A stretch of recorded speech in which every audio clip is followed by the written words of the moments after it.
tight, tight.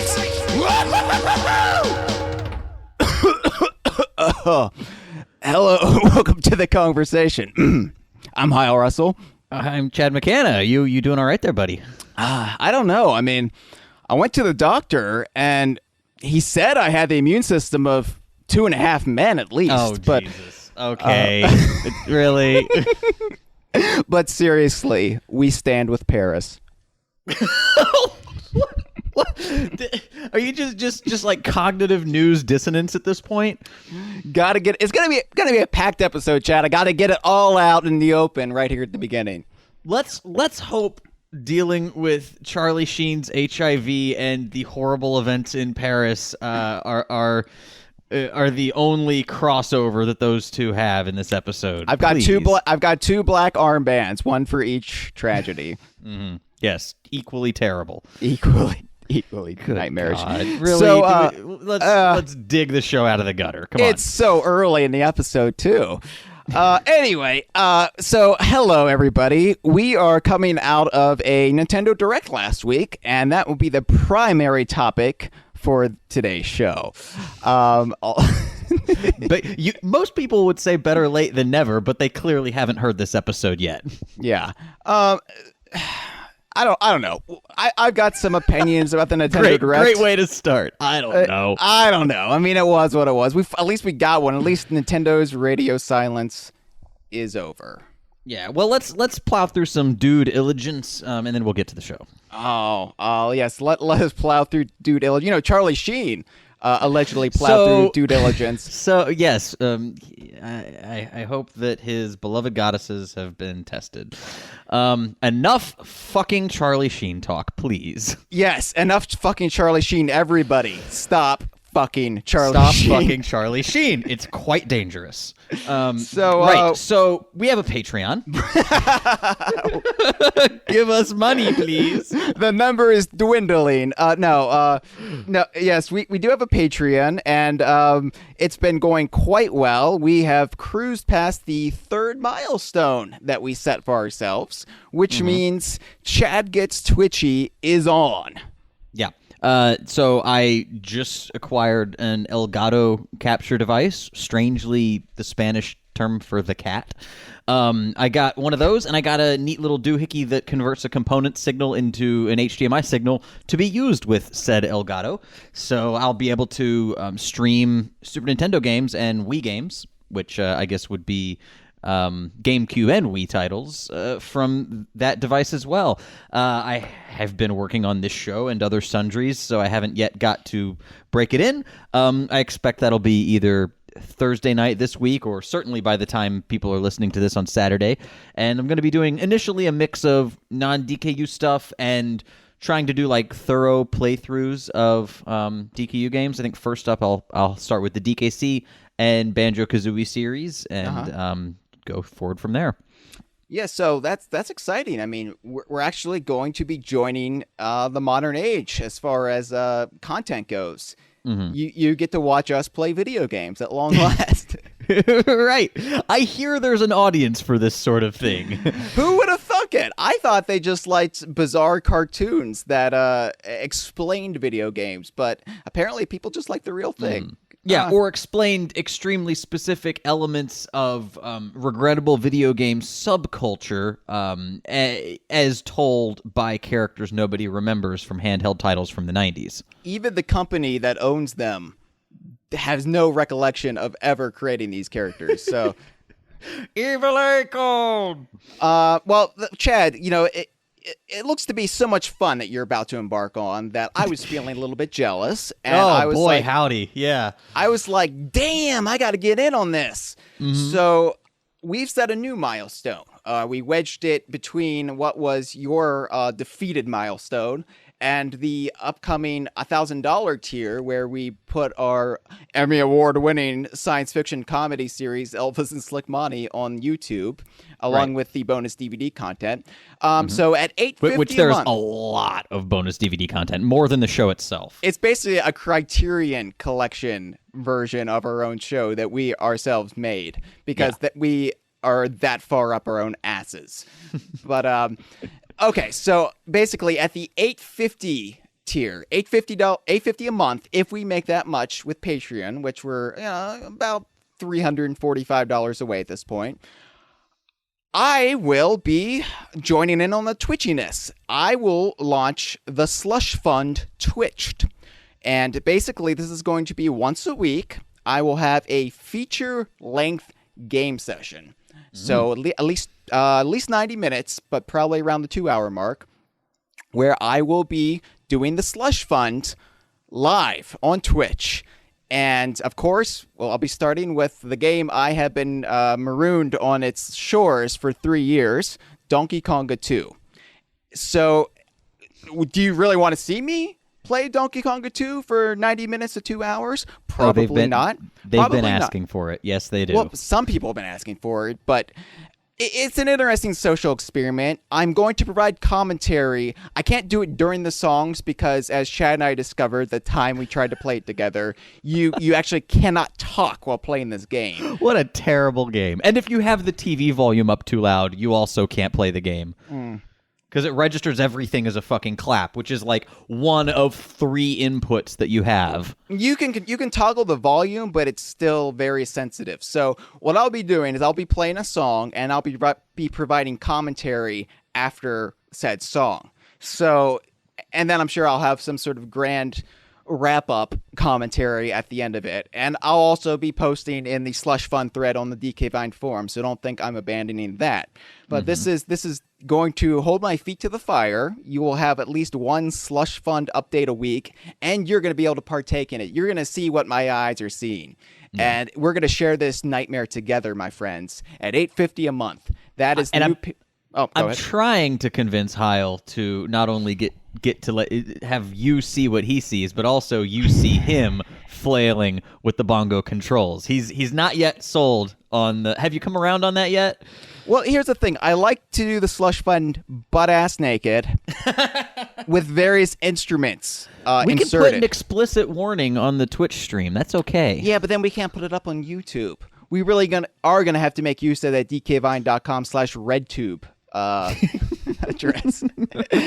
And you know what? I don't want to hinder any potential job opportunities in the future. So I think I'm just going to stay off RedTube and the whole Pornhub network. There's no goddess career in your future? No. Unfortunately, I mean, maybe Charlie Sheen, maybe Charlie Sheen circa like Hot Shots, part do, however you pronounce that. Yeah. Yeah, part Dukes, yeah. I don't know. But that Dukes is a Dukes of Hazzard now. Dukes of hazardous materials. So, anyway. Terrible. We're only joking about it because it's no longer a life sentence. Well, if you're rich, it's not. It's still a terrible. It's not a funny situation at all, and we should not be joking about it. If you live in poverty, it's still probably a death sentence. Yeah. It's a terrible thing for a person to go through, and honestly, the Schadenfreude is a little distasteful. But it's only done in the name of poor taste, and I feel like if anything, the Kongversation is the last bastion for poor taste. That and South Park, but everybody seems to love it when South Park does it. So South Park honestly is pretty even. Its poor taste is always done with righteous indignation at those who would censor it. Or whoever pissed off Trey Parker and Matt Stone when they were driving into work that day. Yeah, that too. Right, yeah. Anyway, so Slush Fund twitched at $8.50 a month, but you can partake in some delicious Chad twitching any day now. And we will be putting up the DKU relevant ones on YouTube as well. So... Yeah. We also got a big old contest. Big honkin' contest. It's the Rare Replay Rare Fan Pack Ultimate Fan Giveaway presented by DK Vine. Go to dkvine.com/rarefanpack, PACK, and that will basically send you to the forum thread that has all the instructions. All you got to do is sign up for the forum, post in that thread, and sign up on our Facebook, YouTube, Tumblr, and Twitter accounts, and let us know what your name is on all those things, and you'll be entered as many times as you have followed us on those social media things. Yeah, it was really nice. Rare plugged it last week on Facebook. So thank you, Rare. Well, thank you for giving us the fan pack to give away in the first place, but thanks for promoting your own act of goodwill. But anyway, yeah, so that's going on through December 31st, and you have to either post in that forum thread or PM either Chad or myself. A lot of people are missing that crucial step. Yes, there's been a lot of people interested, and yet a lot of people just can't seem to follow through with actually registering on the forum, posting in the new people's thread so we can authorize you so we know you're not a filthy spam bot, and posting in the thread. I mean, yes, it seems like a lot of steps, but considering this is a fan pack that's going for somewhere close to $2,000 on eBay for the few ugly souls who decided to sell it, who got their hands on one. Who cares though? We're giving it away for free, and I really do think anybody who wins this from us will not turn around and just sell it. I at least I would hope so. Right. So anyway, trying to make sure if you're listening to this and you think you're entered, make sure you've posted on that forum thread, because that's where we are going to tally our results. Yes. So, and you have till December 31st. So if you haven't done it yet, if you didn't understand the rules, you still have plenty of time. Oh my God, you still have plenty of time. This is why we had to wait till December 31st, Chad, because it takes a long time for people to understand how things work. Mm-hmm. Yeah, some people are off the grid doing a backpacking trip around the world, and they won't be back until like December 28th. How are they doing a backpacking trip without the backpack they're going to win? That's a good point. Yeah, it's like the TARDIS. It's bigger on the inside. There's a move that you can learn. Yeah, I guess they're I don't know. They're doing they're not doing a Banjo-Kazooie backpacking trip. They're doing the Mumbo thing where they're just walking around with a stick. Mumbo had a little pouch. He kept Globos in it. Oh, yeah. What? Okay. Well, if you have a pouch, but you need the blue backpack to do a proper backpacking trip. Agreed. All right. So we're talking about Nintendo today. We're talking about Nintendo today because Nintendo came back last week. They again broke radio silence following the untimely passing of Satoru Iwata, and surprisingly, their new president, what's his face, didn't show his face during the Nintendo Direct, and I want to get to know him. I want to have like coffee with the guy. I mean, you want one of Barack Obama's beer summits? Yes. Yeah. Well, I felt like you knew Iwata from those 5 minutes you spent with him every 4 months. All right. And I want to get the same sense of familiarity with this guy. I mean, that is if he wants to be positioned in that way. I mean, Iwata was great as a public face. Maybe this guy not so much. So then don't take the job. If you're not ready to turn yourself into a meme for Tumblr, then you don't deserve to be Nintendo president. Those are the facts. It seems like Bill and Reggie have the meme craft pretty well covered. For the American crowd, I didn't watch the Nintendo of Europe Direct version, so I'm not sure. Did you catch that by chance? No, I was just kind of hearing about it through other channels. I would guess that they didn't have like a special Yokai Watch donut video featuring people with slightly different accents. Let's talk about one. Okay, so the most pressing thing that came out of this Nintendo Direct is that they made they did some of their hacky comedy that everybody just goes bananas over. But it's nice. It's nice to see, isn't it? I mean, they're not taking themselves seriously. Yeah, they're not taking totally. Okay. I guess this is me being more cynical than you. And I try not to be a cynic because I agree with Conan O'Brien. Cynicism is the trait I look least favorably upon in this day and age. But I guess when I see that, I see, they know how to play to the internet.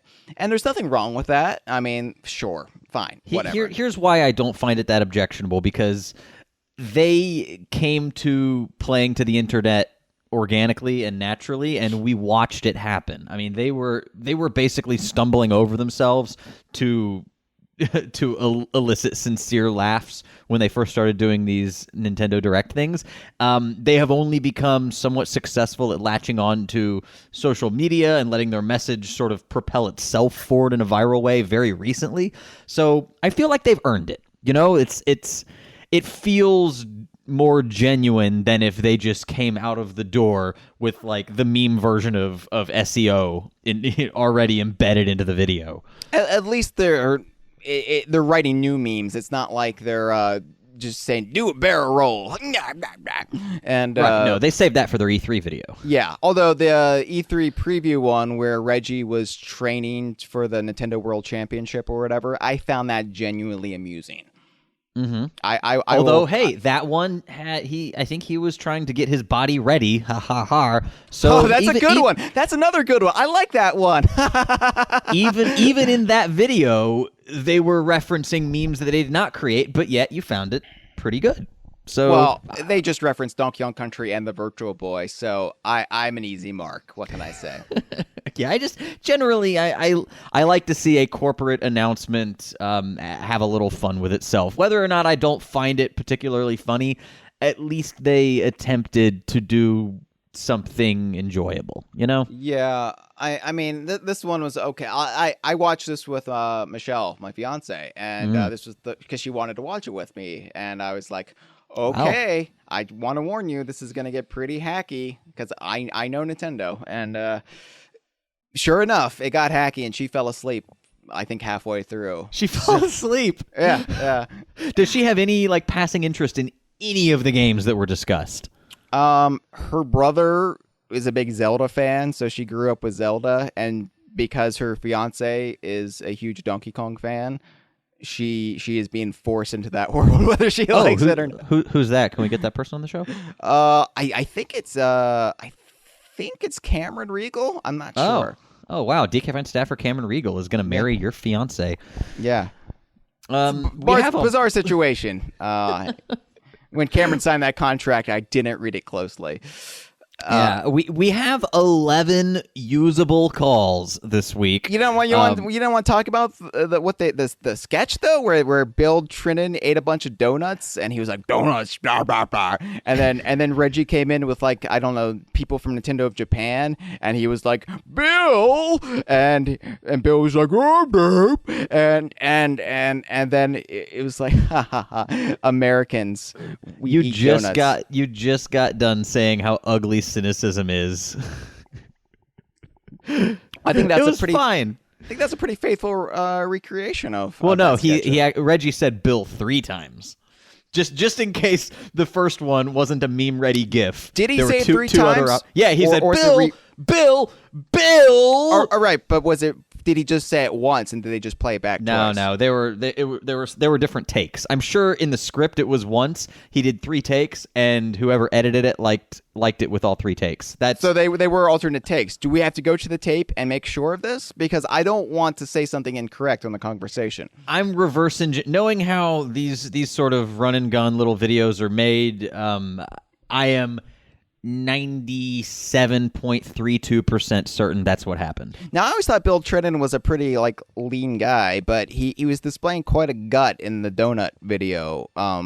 Was that just like special effects? Did he put a pillow? I think he was poofing out his chest. I think he was exaggerating the gut to as part of the video because he was basically possessed by a yokai. Yeah, I didn't this is how off the pulse I am of what's going on in Nintendo land right now. I think it's a yokai is a Yu-Gi-Oh monster, I believe. Seriously? I don't know. I'm just trying to enrage people that actually know what a yokai is. You were rewatching Direct before we recorded, and Dragon Age came up, and this is an actual Chad McKenna quote. What is this, Final Fantasy or something? No, the actual quote was, "What the fuck is this shit, Final Fantasy?" I was trying to clean it up for the kids. Right. Yeah, all those kids that are still with us after the AIDS jokes. Yeah. They don't understand what that is, Chad. All right. So anyway, we solicited speaking of Charlie Sheen, we solicited a ton of listener calls, and 11 of them were usable. So we just asked for people's thoughts, positive and negative. What were your opinions of the Direct? So I don't know if these are... I know somebody who's positive. Right? Oh, Jesus. Okay. Right? Okay. Don't leave me hanging. No, you deserve to be left hanging on that. I always thought, the movie Fern Gully from the 90s, from off of the 90s? The trees, they feel your pain, Chad. Yes. What is this place? This is Fern Gully. No, there was a joke in there in which Robin Williams' character, Batty, he and the lead, Zach, he said, "Are you positive?" He said, "I'm positive. Only fools are positive." "Are you sure?" "I'm positive." And I never really... Was that an AIDS joke in that movie? What did they mean by only fools are positive? Because I remember in the early 90s, there were a lot of, like, schoolyard, "Are you positive? Are you HIV positive?" A lot of that kind of shitty kid stuff when you don't even understand what it is you're saying. Was that an AIDS joke? You know what? We'll have to ask Robin Williams. Let's take our first call. Hello there, Chad and Hyle. It's Malik once again, and I got a very topical question for you guys this week. So, as I'm sure you're both aware, Cloud is in Smash Brothers, and even though I haven't played Final Fantasy VII, this is still a pretty exciting announcement. Not just because Cloud is such an icon, but an icon not really associated with Nintendo. So, do you think Cloud's inclusion brings good tidings for Smash Brothers? Does this open the door for other characters that maybe haven't made a big appearance on a Nintendo console? I'm not saying something like Master Chief, but like Banjo-Kazooie maybe? But that's all I really wanted to ask you this week, and before I go, I'll leave you with a little song that I made just for the occasion. Well, our pleas weren't heard, it's quite absurd, despite how much we try. Still we dropped our jaws because of Masahiro Sakurai. Ooh. Chad and Hyle, oh don't you feel so hurt, 'cause if Shulk and Robin weren't enough, we got more free dessert. Yeah! Bye. Wow. Thank you, Malik. That's amazing. Thank you, Malik, showing off his... troubadour skills. Yeah, and we weren't warned ahead of time, so now we own the estate of the songwriters of Oh Susanna, millions of dollars. Thanks, you, Malik. Thank you. Yeah, YouTube's gonna flag this one. It's true. Wouldn't it be great if YouTube, like their copyright protocol was so zealous that it would flag public domain songs? No, because what it would be is some artist who did a version of Oh Susanna filed a claim with YouTube and they went with it. Because, anyway. You have been flagged for violating Jay-Z's copyright of Jimmy Crack Corn. Now I really want to hear that. Yeah, I would love that cover. Okay, real quick, let's make a gentlemanly wager, Chad. Mm-hmm. What is the over-under that all of our calls this week are going to be cloud-based? And I don't mean where we're going to be storing them. I mean, are going to be about famed Final Fantasy VII character Cloud being DLC in Smash Brothers. Apparently the last pre-ballot fighter that's going to be announced. Mm-hmm. Well, despite having used the phrase many times in the past, I don't actually know what over-under means. So I'm just going to say out of 11... it's how Charlie Sheen went at Two Goddesses at Out once. of 11, 9 of them will be Cloud-related. What do you think? 9/11. Wow, tasteful. Very tasteful, Chad. You monster.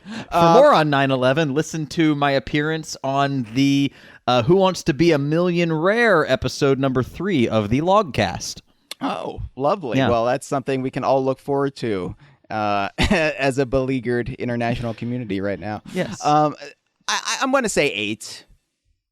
Okay, 8 out of 11. So sure. I'm letting you prices right me. I'm letting you go 1 over me. That's fine. Yeah. But I'll say 8 because that just feels right to me. I like even numbers.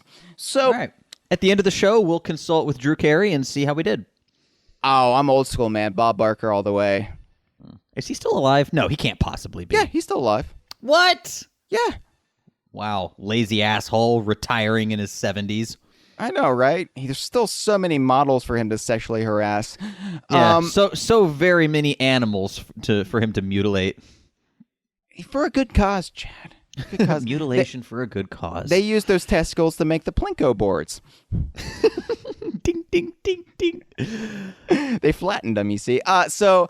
Do you think that there's going to be, what is this good tidings for Banjo-Kazooie? Okay, I've had this asked on the Facebook page a couple times this week, and people brought it up on the DK Vine forum. Never been a better time to join. among other places. And I just got to say, I admire the optimism that you're all mining out of this news that's otherwise meaningless for a hardcore Donkey Kong Universe fan. I got to say, this means nothing. This means nothing for Banjo-Kazooie. This means nothing for any other third party. What this means, the only reason we're getting Cloud in Smash Brothers is because Masahiro Sakurai loves Final Fantasy VII. Is that a documented thing? Yes, he is an avowed fanatic of the game. And he wanted this to happen. He made it happen. And he always includes Final Fantasy VII when he does karaoke to the sound of music as one of his favorite things. I got that like 3 seconds too late for me to actually not have an awkward more clever pause than in there. funny. Yes, yeah, more clever than funny. The Chad McKenna trademark. He likes Cloud. He likes Final Fantasy VII. And as I said on the DKVine forum, and I believe user Pine contested this, but I stand by it. I believe Smash 4 is Sakurai's swan song when it comes to Smash Brothers. He could be coerced into making a fifth one, but I think as far as he's concerned, this is it. This is it, baby. He's done with this one. It was Iwata who kind of coerced him into doing this one at all. And, well, also he's like, I understand he's got some form of arthritis with his hand. Carpal tunnel. Well, if he wouldn't put in all these pretty anime boys, maybe he wouldn't be masturbating so furiously. Jesus Christ. No, come on. They're very pretty men in this game. So, I'm just saying. And some of them are shirtless. And that's fine. That's fine. But anyway, I think that the production process, not to mention the reactions, and then the fact that they're still in production on this game, over a year after release, that's taken its toll not only on his health but probably his sanity. And the fact that there's DLC, the fact that it's like a never-ending thing until the NX comes out, I can totally understand him wanting to just take a bow and let someone else do the next one. So I would not be at all surprised if that's the only thing that we can predict out of this news. Because apart from this, there are no tea leaves to read. I know that Phil Spencer said that he would like to see Banjo and Kazooie in this game. So long as Sakurai is in charge of Smash, and he isn't still in charge of Smash up until the very last drop of DLC is released for this game. Right. So long as Sakurai's in charge of Smash, I do not foresee Banjo-Kazooie getting in, and for one simple reason. Banjo-Kazooie only sold like 500,000 copies in Japan. It was hugely successful in the West. In Japan, it was only middling. Sakurai is probably not enough of a fanatic for Banjo-Kazooie to even care. Yeah. And this is the kind of thing, by the way, despite and look, the fact I'm not disparaging him. He likes what he likes, and this is a game he probably didn't even want to make, and he made a concerted effort to get in stuff he likes. This was as much of a fan service game to him than anything else. Sure. So that's why you're getting like so many Fire Emblem characters. You're getting Cloud from Final Fantasy, Ryu from Street Fighter. I'm sure it's another one he wanted to get in. And yeah, there's legal thing. I'm sure what Sakurai wants, Sakurai doesn't always get. I'm sure Square Enix had to be very open to making this deal. I'm sure Nintendo had to sign its P's and Q's, although I'm sure they just do what Sakurai wants at this point because, why wouldn't you? I mean, Smash is very successful.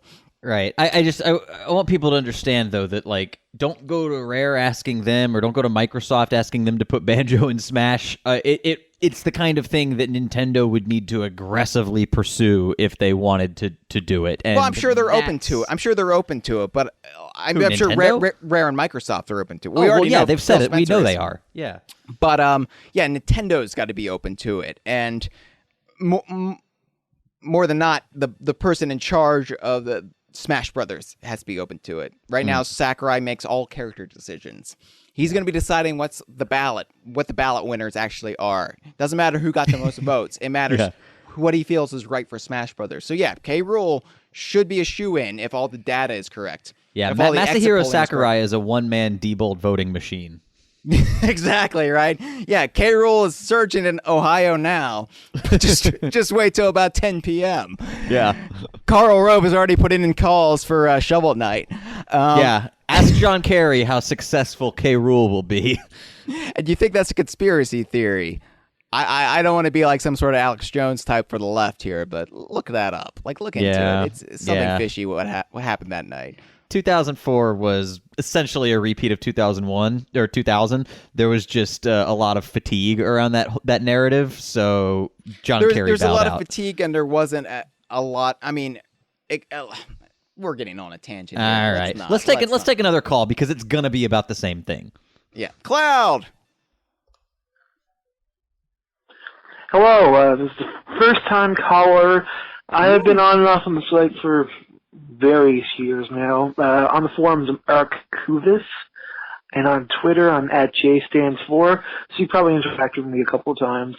When it comes to Nintendo Direct, I was pretty excited for a lot of the cool new reveals, especially, I'm really looking forward to Star Fox, and like, I get that you guys aren't huge on the new Star Fox. It's not F-Zero.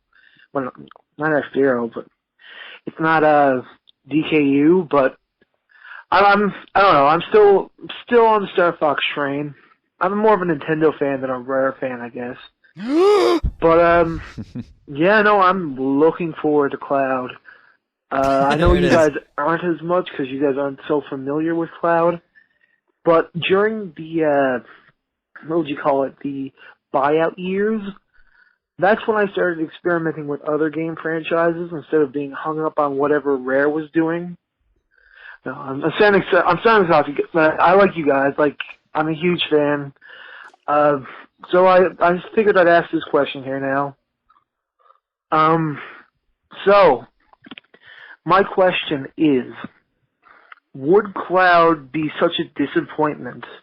Or, well, would any of the DLC newcomers, or anything really, be such a disappointment if you guys got a Donkey Kong Universe character already in the game? Because so far there's only 4 Donkey Kong Universe characters. Fox and Falco don't even really count, I guess. But if Dixie or K. Rool or hell, even Banjo or anyone, I don't know, Ungard the Swordfish, I'm still waiting for him to show up in the games again. But if any of them got into Smash 4 before this whole Cloud reveal, would you guys be as salty? Anyways, thanks a lot if you play this. If not, well, I'm just experimenting around here. Thanks a lot, Hyle and Chad. You guys are great. Hope to hear from you. All right. Cool. Thank you for the call, ArchCubus, I think. Did you catch the name? Yeah, Mr. Kubis, thank you. Yeah. Yes, I am familiar with you on the forum, yes, as I know all of the forum posters like they're my own children, so thank you. Speaking of saltiness, by the way, my birthday is this Sunday, and I know you've gotten me a gift, Chad. I did. It's arrived at my parents' house, and Tell them not to open it. I am worried it is a semen recipe book. I There's have a literally hunch. no way to know other than to ask your mother to take a peek and tell you. Mom, some great recipes for Thanksgiving in that package. So you'll have to find out. Wait till the weekend. Your birthday is Sunday, same as my wife's. That's weird. That's not weird. Actually, yeah, that's just bizarre. Yeah. And Alistair's is the day before. Yeah. No, the day after. No, 21st. Oh, who's the 23rd then? Is it the 23rd? Because I thought Alistair, my mother, and my great-grandmother-in-law are all the 21st. You and Janelle are the 22nd. I didn't think there was a 23rd. To be fair, Australia is always 2 days ahead of us, so I think that's the way. No, it's usually between 0 and 1 days ahead of us. That was a joke. Oh, but okay. I think 3 would have been the magic number for it to actually read as a joke. Yeah. Well, 3 anyway, is the magic number. Alistair's birthday is this weekend as well, yes. So happy birthday to all of us, except you, Chad. but except me. You got the filthy Banjo-Kazooie birthday, while we all get the Banjo-Tooie birthday. Yes, my parents were not fucking on Valentine's Day. My birthday is actually 9 months before my father's birthday. To be fair, I was a month premature, so... Oh, wow. I was a March conception. Are your parents big crucifixion fans? What's the St. holiday Patrick's Day. Oh, okay. All right. Anyway, they like their Lucky Charms, and by that I mean anal beads. Am I right? That's not even a joke. Please report back after you find out what your gift was. Okay, if it is a semen recipe book, I will have to incorporate that as part of DK Vine in some capacity. Oh, no. Okay, well, let's hope it's not. So, yeah, there's only one way to know. Well, let's talk about Star Fox real quick, because this is something that came out of the Direct, and it's worth discussing. Star Fox Zero has been given a new release date. It's now coming out in April. Yeah. So, bully for it. Well, we knew it was not coming out this year, and that's sort of why one of the major reasons we did our episode from 2 weeks back, or just 1 week, what's the deal with Nintendo? What's the deal with Nintendo? It was 2 weeks back. Two weeks. Yeah. Well, we've also done a Kongversation live since then, so it's all blurred together. It's all blurring together. Yeah. But no, we did that largely partially because Nintendo's big holiday title is now Mario Tennis Ultra Smash, which I want to save for later, because I think that's going to be a hilarious discussion. We have it on our show notes here in all caps. Mario Tennis Ultra Smash is a raging shit show. That is literally the only notes we have for it, but that's all we need. That's IGN's quote, not ours. That's actually the Metacritic score. It's just yeah, they don't put like 6.1 out of 10. It just says raging shit show out of 10. Mathematically, that's how it translated. We don't understand it ourselves. But yeah. So Star Fox Zero, it's got delayed till April. And I have to say, I really kind of wish Tropical Freeze had been delayed till April. Because I got to say, that February release date did it no favors, man. That's like the month that movies get dumped that nobody will go watch, you know? Yeah, and if it had been delayed until April, I would have not been in the middle of my move to New York at the time, so I could have actually given it its due. Ooh, that's a game that I should Twitch, because Janelle even said the other day that she wants to play Twilight Princess Tropical Freeze co-op again, which is how we played it initially. So that would be a fun Twitch experiment, I guess. At this point, I would love to kick back and watch you play Tropical Freeze, man. That sounds awesome. It would be fun, and I don't know the stages, not nearly as well as I know the likes of the other DKCs. So maybe that'll be one of the first ones I do. But cool. Anyway, so Star Fox Zero. I'm still not enthused about the game, but it's worth pointing out that one of the I forget where this. I think maybe it was the Twitter or something. Somebody who worked on the game was asked the question: does Crystal show up in Star Fox Zero? And they said, unfortunately, no, but we would love to put her in the sequel. Okay. So there's not gonna be a sequel. No, and it doesn't. And if there is a sequel, it's just going to be another Star Fox 64. Right. It's going to be Star Fox Zero times 1, which is still 0, which equals 64. They'll divide the game. They'll divide this game by 0, and the next title is imaginary. It's the only way we're getting something that's not Star Fox 64 is if Miyamoto retires for good and just lets it go. Well, and that's actually, that tactic has proven very successful with Splatoon. He basically, that was sort of a team of younger developers that studied young, dumb, and full of cum, which is why everything's splatting. They studied under Miyamoto and wound up producing a massive new IP hit, which is Nintendo really hasn't. I mean, not even Pikmin was really a huge hit. Pikmin, you look at the sale figures for the most recent Pikmin, it barely registered. I mean, I know you love it's Pikmin. Great. I'm not talking shit about Pikmin. I'm just saying, it's kind of just right. But that's the last big new IP that I can think of aside from the Miis, which I'm not going to count that. The Miis and the Wii Sports and the Wii series, which barely counts considering that's dead in the water. Right. But yeah, the Splatoon is huge, and that's a team of younger developers who are not only dumb, but as you said, full of cum. So yeah, if we get Star Fox in some fresh hands, I would love to see something that's just not, retreating the same ground, It's... Right. And God, the visual style, Game Explain posted like a comparison video between this and what they showed off at E3, and there are marginal improvements, but I look at all the vehicles, and it's strange. They almost did the thing that Rare did with Banjo-Kazooie Nuts and Bolts, where they like slightly rounded the N64 polygonal models from Star Fox 64, but it's like that. There's no reason to do that in this game. You're not going for a unified, like, artificial aesthetic, or you're not.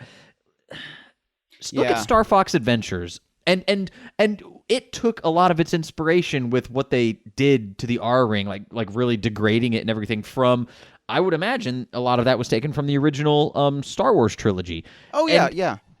And that looked great, and it didn't look like it was made up of 50 polygons. And yet you look at these new designs from Star Fox Zero, even the Ultra Master, or whatever the Landmaster of the Nintendo DS, like they all, even the new ones, look old, and not old as in they're run down and they've been distressed, old as in they look like they're outdated visual effects.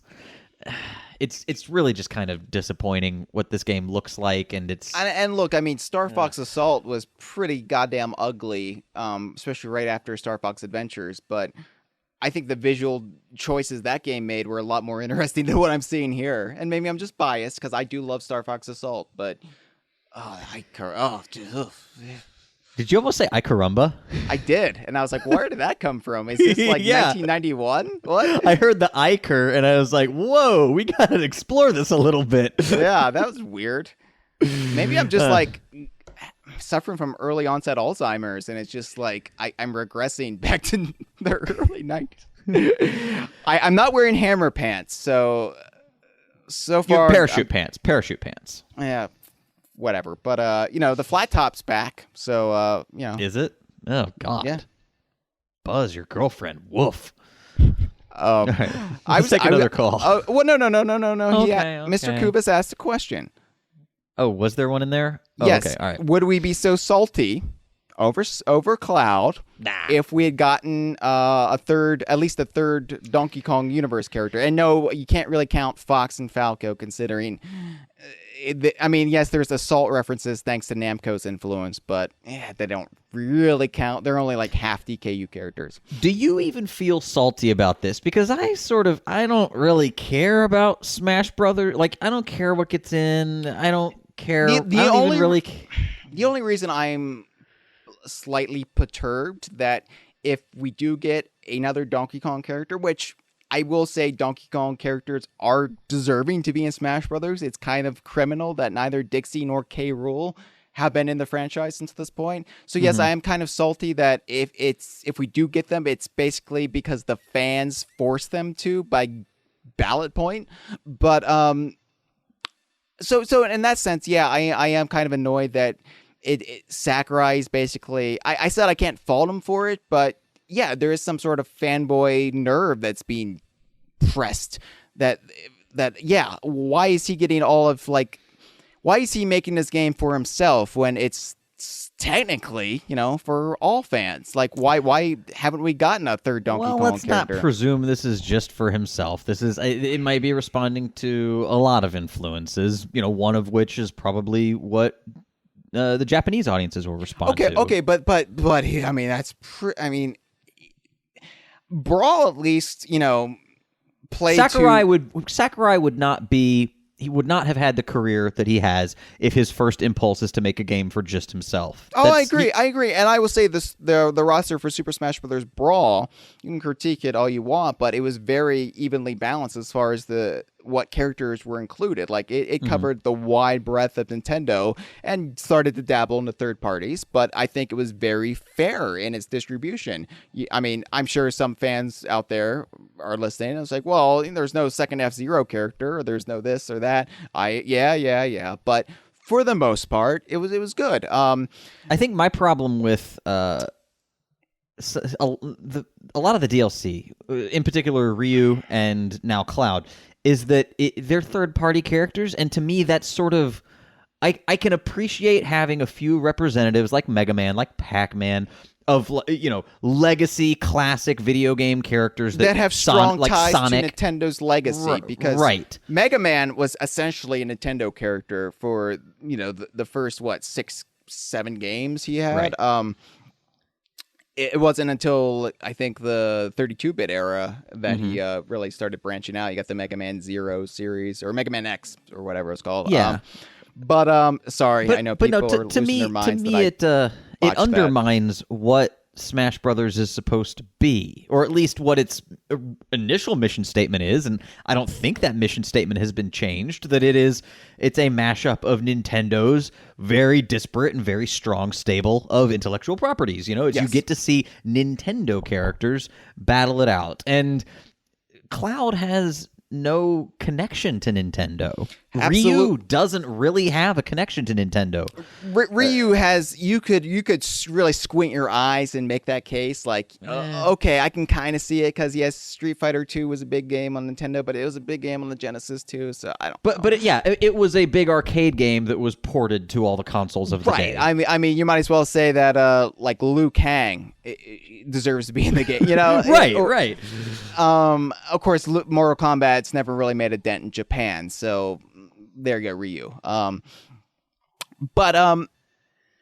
guess that's where I get salty, is that I view these third-party characters as, well, that could have been a Nintendo character that should have been in by this point, but it's not. And you can say, well, that didn't take development time away from K. Rool. Well, if they decided not to put in K. Rool because they could get Cloud in, then yeah, that took development time away from K. Rool. So am I salty we haven't gotten K. Rool yet?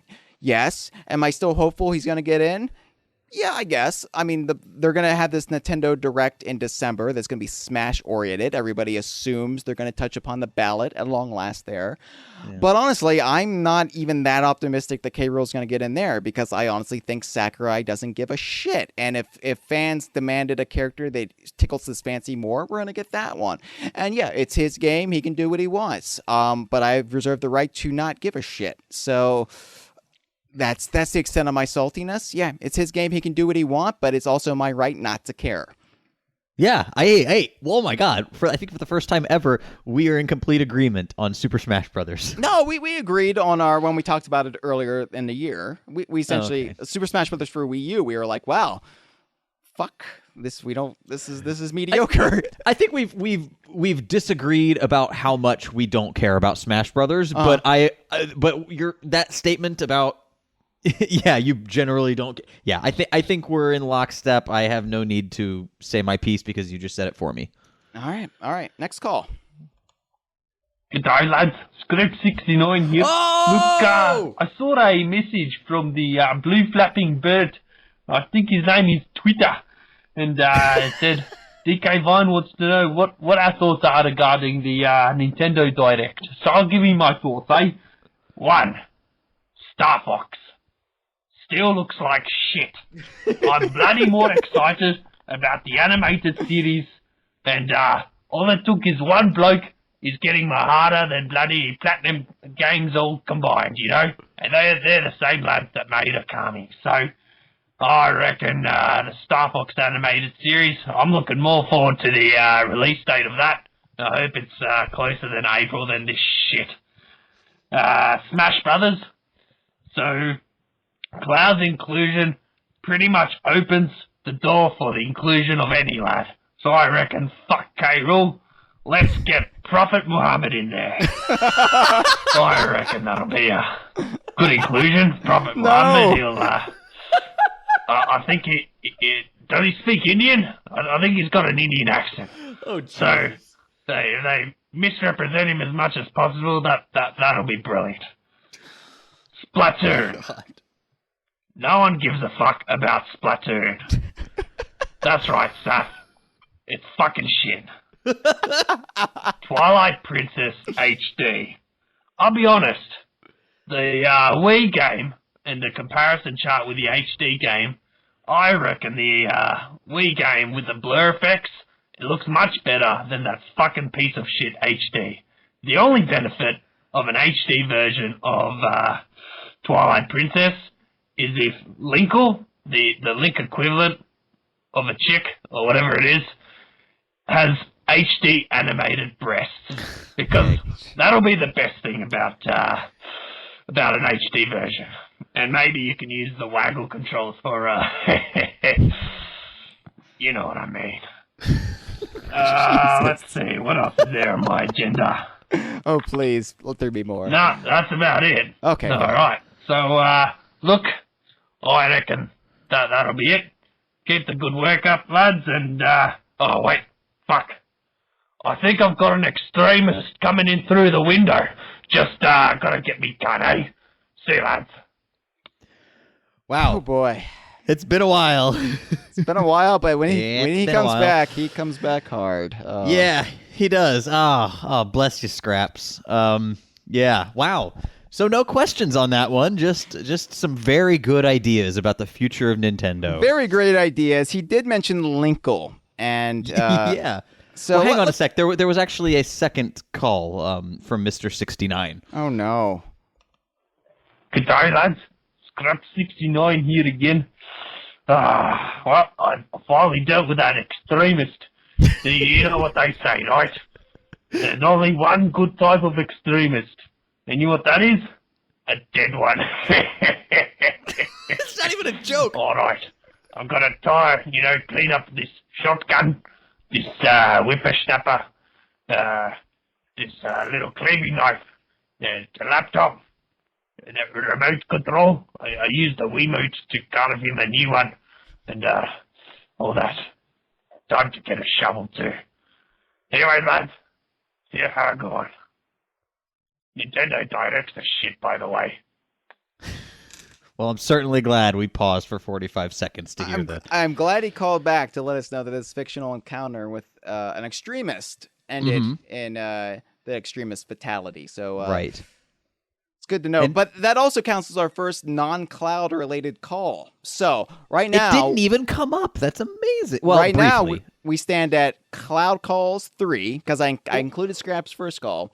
And wait, but no, he did bring up Cloud. Remember, that was the justification for the Prophet Muhammad. Yeah, that's three calls, and then one non-cloud call, which says second call. Okay, well, in that sense, see, I was including the two Scraps calls as one. So if you're counting it like that, there were 12 calls that were usable. Although maybe I shouldn't have considered Scraps number 2 a usable call. Okay. In that case, then we're still at 3 cloud calls, 0 non-cloud calls. 3 for 3. Yeah. Thanks for the brilliant notions. I hope someone at Nintendo was listening to that, Scraps. Can we talk about Linkle real quick? How can we not?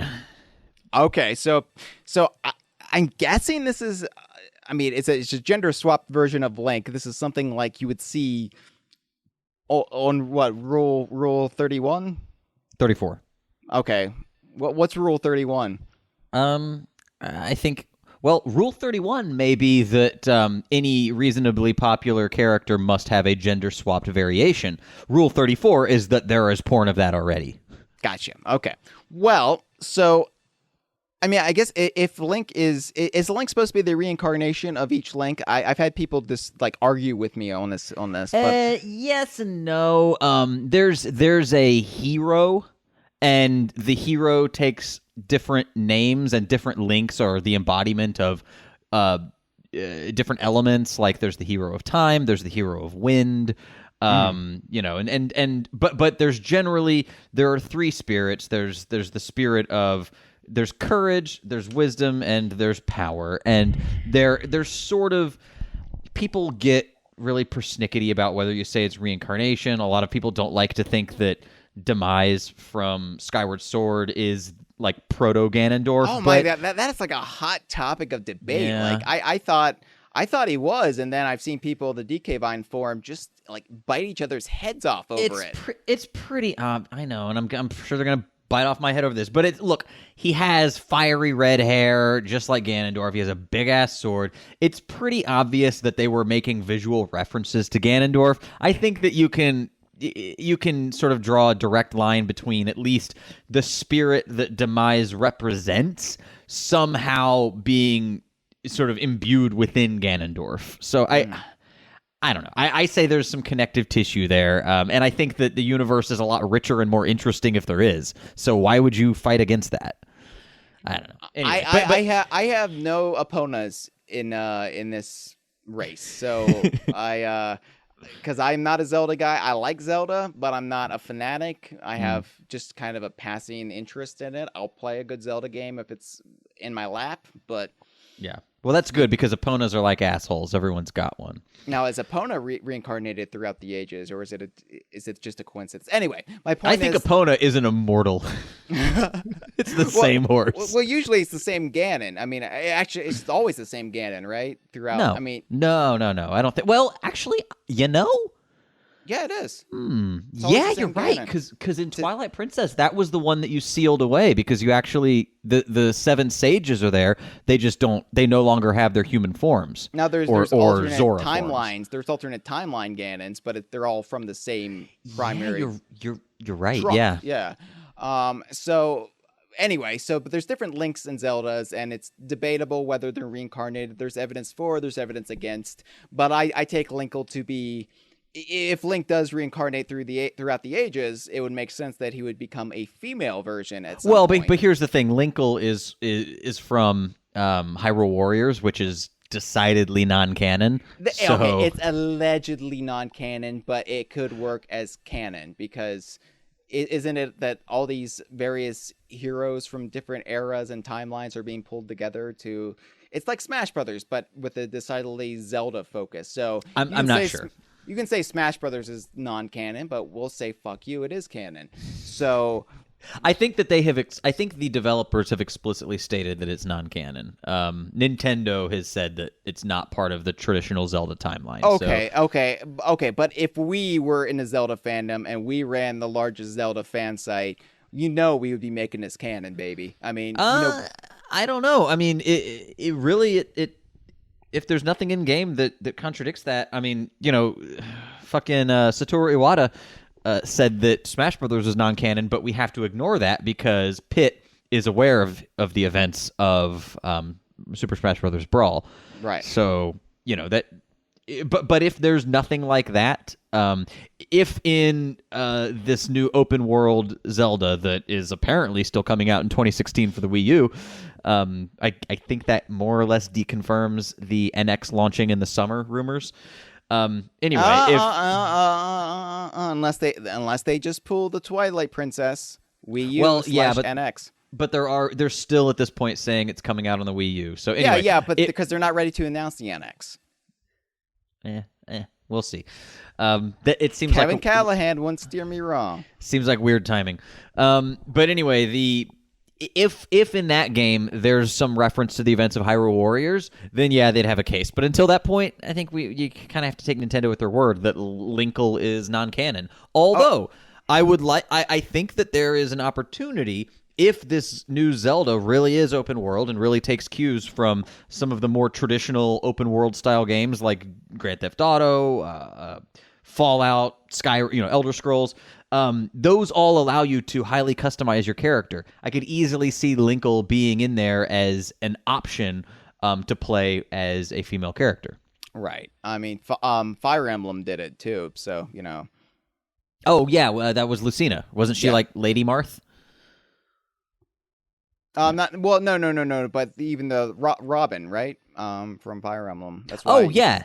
In Smash, even there's a variation. There's the option. So, I mean that would be cool to see if they give you the option of renaming Link. Why not just swap the gender too and just leave it ambiguous? Leave it up to the gamer to decide the canon.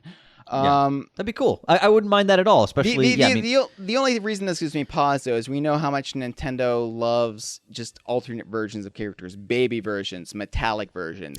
So is this going to start a trend? Are we going to have Donkey Kong, Didina, or Dickie Kong, the male version of Dixie? You know, it might be that our beloved DK series is just unpopular enough to avoid that kind of dicking around. We're popular enough to get new games, but unpopular enough to fly under the radar for that kind of shit. So yeah. yeah. There was a period in which we were getting slightly too popular, and that's when Baby Donkey Kong came around. But actually, I think that was when we were at our least popular. that's because that was Yoshi's Island DS, wasn't it? Right. So yeah, you can't fly too close to the sun, but you can't get too far away from it either, or else bad shit happens. We're just gotta get into solid. Oh yeah, million copies sold. You're okay. You know, fourth most popular fourth most popular Nintendo franchise, but never go up or below that. That's fine. Yeah. I'm fine with. It's like the old adage goes: character variation in moderation. Yes, I'm fine with Linkle. In theory, I just don't want to see this become the trend. Yeah. So and it's fine. That's my thoughts on that. Yeah, and if Linkle is an option to play as in the new game, and it's Link. There's nothing gender specific in Zelda games typically. I think that'd be really awesome. I might even play as a Linkle. I usually play as female characters in like Mass Effect. I was a femme shepherd. How progressive of you! Look at Chad. Yeah, look at Chad. Me. Oh man, yeah. I deserve round of applause for the feminists for it. Yeah. Mm-hmm. Ooh. All right. Yeah. See, when you say not all men, that's who you're referring to. It's me. All right. Let's take another call. All right. Hey guys, ACZ here. Want to talk to you guys about last Thursday's Nintendo Direct. I'm pretty sure by this point, most of the forum hasn't really exactly received last Thursday's Direct very well. In fact, I'm pretty sure I was among them at the time, saying that it was probably one of the worst showings they've had since E3 2012. And then proceeding to take a picture of the Wii U and 3DS in a garbage can. But nonetheless, I re-looked over the Direct, and, you know what, I feel like I was a little too harsh. So this week's question is, what were the good things that you found in the Nintendo Direct? If you could really find anything good from them. Personally, I think, again, I was a little too hard, and there were some cool stuff. I did like the reveal of Twilight Princess HD, even though not much has changed. And I really think it's awesome that Pokemon Red, Blue, and Yellow will be going to the eShop, and we'll have some sort of wireless communication now. So that should be really interesting. But yeah, I'm just wondering what you guys think. And also, I don't know if I'll be able to ask this, because you guys are going to be getting very busy soon, what with all the Twitch gaming streams and the Donkey Kong Country 2 look back and retrospective. So if you have the time, I'd just like to know if you guys have any hopes or expectations for the Game Awards 2015 this year. You guys want to see gameplay of Sea of Thieves or a new Rare IP? Or do you want Kevin Callahan to come out on stage and announce Diddy Kong Racing 2 for this Christmas? And to clarify, this is Kevin Callahan from the games industry who lives in Minnesota with his wife and kids. Anyway, that's all I got for you this week. See ya. Thanks, ACZ. ACZ quickly becoming one of my favorite posters on DK Vine. He had the tenacity to throw all of his Nintendo systems in a trash can and take a picture of it, which on a scale of DK Vine freakouts still pales compared to the guy who literally took a shit on Donkey Kong Country Returns and apparently mailed it to Retro. That's what I hear. Although if the USPS knew about it, there's no way that would have gotten through. Yeah, he would have had to really add some extra packaging. I like packing peanuts and bubble wrap to really conceal that. You have to treat feces like you would cocaine. Wrap it in coffee. So, oh my God, he didn't mention Cloud once. So, you know what? That is one in the non-Cloud tally. All right. So 1 out of 4 so far. I said 9 out of 11. You said 8 out of 11. Let's see how we do. But yeah, what do you think? Was there anything positive? I'll say that I'm glad he mentioned Pokemon Red, Blue, and Yellow because That was mine. I think we're in agreement here. This is pretty exciting, and yeah. this tickles the nostalgia bone in my body. That it's like right around my pelvis, but Oh, actually, it's not actually a bone. It's just a muscle that fills with blood and becomes tumescent when Hyle encounters something funny. Yeah, actually, it's my penis. My mistake. I was trying to beat around the bush, if you will. I get a raging erection whenever I think about 90s video games. What can I say? Yeah. It's why I've been doing this for 16 years. But remember, it takes me back to a time when the number of Pokemon was manageable. 152, and yes, I'm counting Missy. No, fuck you. So, yeah, I'm gonna download this. I'm gonna at least download the red version. Get my nostalgia on, and I love that you can basically do this wirelessly now. Now, that's the cool thing. I love that. Can you trade with people online? Like, could we, if you got like a version, we could, That's the whole point. Like, that's what, presumably. I thought that's what they announced. That would be pretty shitty if this wasn't the case. If this was just you had to have somebody else with the game nearby. You have to go to a McDonald's to get to the Nintendo Zone in order to do anything. Yeah. Because I wouldn't put it past them. I wouldn't put it past them if that was the case. But no, I'm pretty sure that was the way that it was intended to work, which, if so, it would be really cool if, obviously it wouldn't be backward compatible because even the original 151, they know all new moves in X and Y. But if they were forward compatible, if you could like take the Pokemon that you catch in Red, Blue, Yellow from the eShop and trade them with X and Y, or send them to X and Y, that'd be badass. That would be pretty cool. This would be the way to make all Pokemon generations compatible. But again, we don't know for sure if that's what it would. Well, it would be really ridiculous if it was local only. But knowing Nintendo, is. We'll talk about that when it comes to some Mario Tennis Ultra Smash news, which isn't local only, but might as well be. Yeah. So let's maybe we'll say that's a positive element with caveats. No. I mean. Hell, even if you can't, I'm still going to download it because I have been kind of hankering to replay these. Red or blue? I'm a red man. I'm a red man as well. Well, then what's the point? Yeah, well, I'm gonna beat your Charizard with my Charizard. Oh, okay. I am a Squirtle man myself, and Squirrel. Yeah, I level them up to Blastoise, but yeah. Oh, Squirtle. I thought you said squirrel, and I was like, Rattata is not a squirrel. I love squirrels. Don't get me wrong. I love squirrels. If past lives are a thing, they love you back, Hyle. Thank you. If past lives are a thing, I'm pretty sure I started off as a squirrel, went to a cat, became a monkey, and now I'm me. All right. Maybe I was a bear in there as well. I mean, you got to get a bear in there, right? It's typically how the chain of events goes with reincarnation, isn't it? And rare games. So, yeah, thanks for the call, ACZ. I think is that the only positive? I mean, Twilight Princess. Yeah, I wish I don't there really was... care. An HD version, but it's not really like too much. I don't know. I don't know. I'm curious to see what more they did with it because to me, Wind Waker HD was barely justification for a full retail price.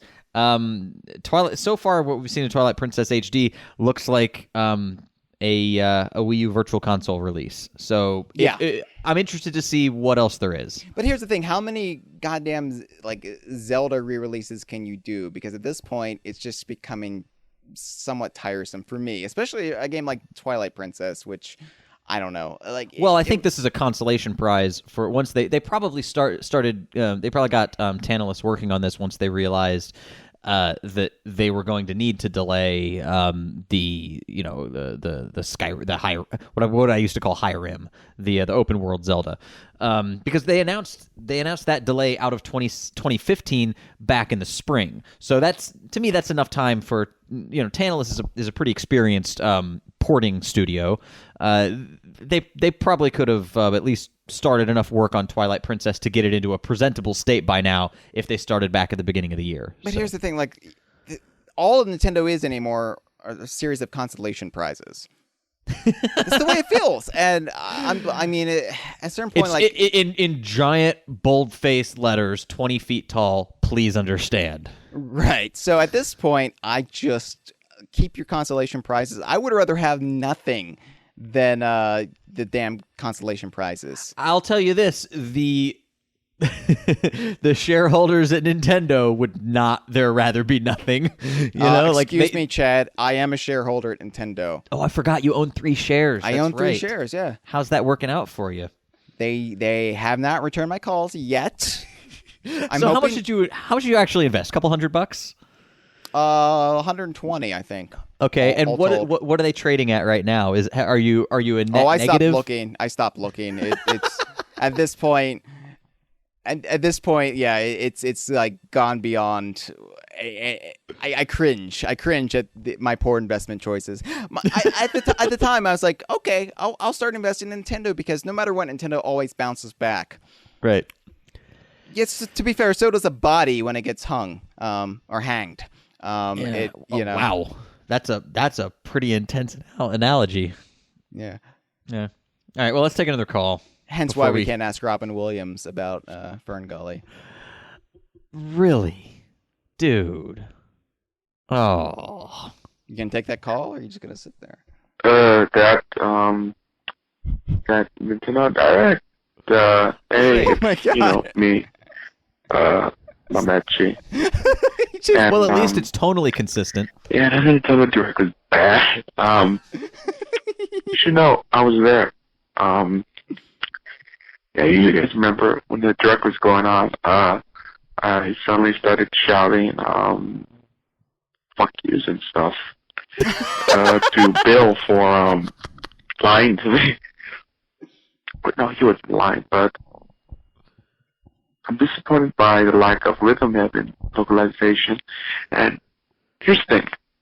So, I'm not going to say who this is, but a friend on social media, he said this: wow, Super Smash Brothers has gone from Nintendo All-Stars to Video Game All-Stars. I couldn't be happier. Thank you, Sakurai. And I'm not calling him wrong, I'm not calling him an idiot, but I just disagree. And I think that Cloud was a huge mistake. I got a question. What do you guys think about Smash Brothers now being, as he puts it, a Video Game All-Stars game? Do you feel positive about it or not? Because I think it's a stupid way to put it, because it's not even fully a Nintendo All-Star game yet. But also,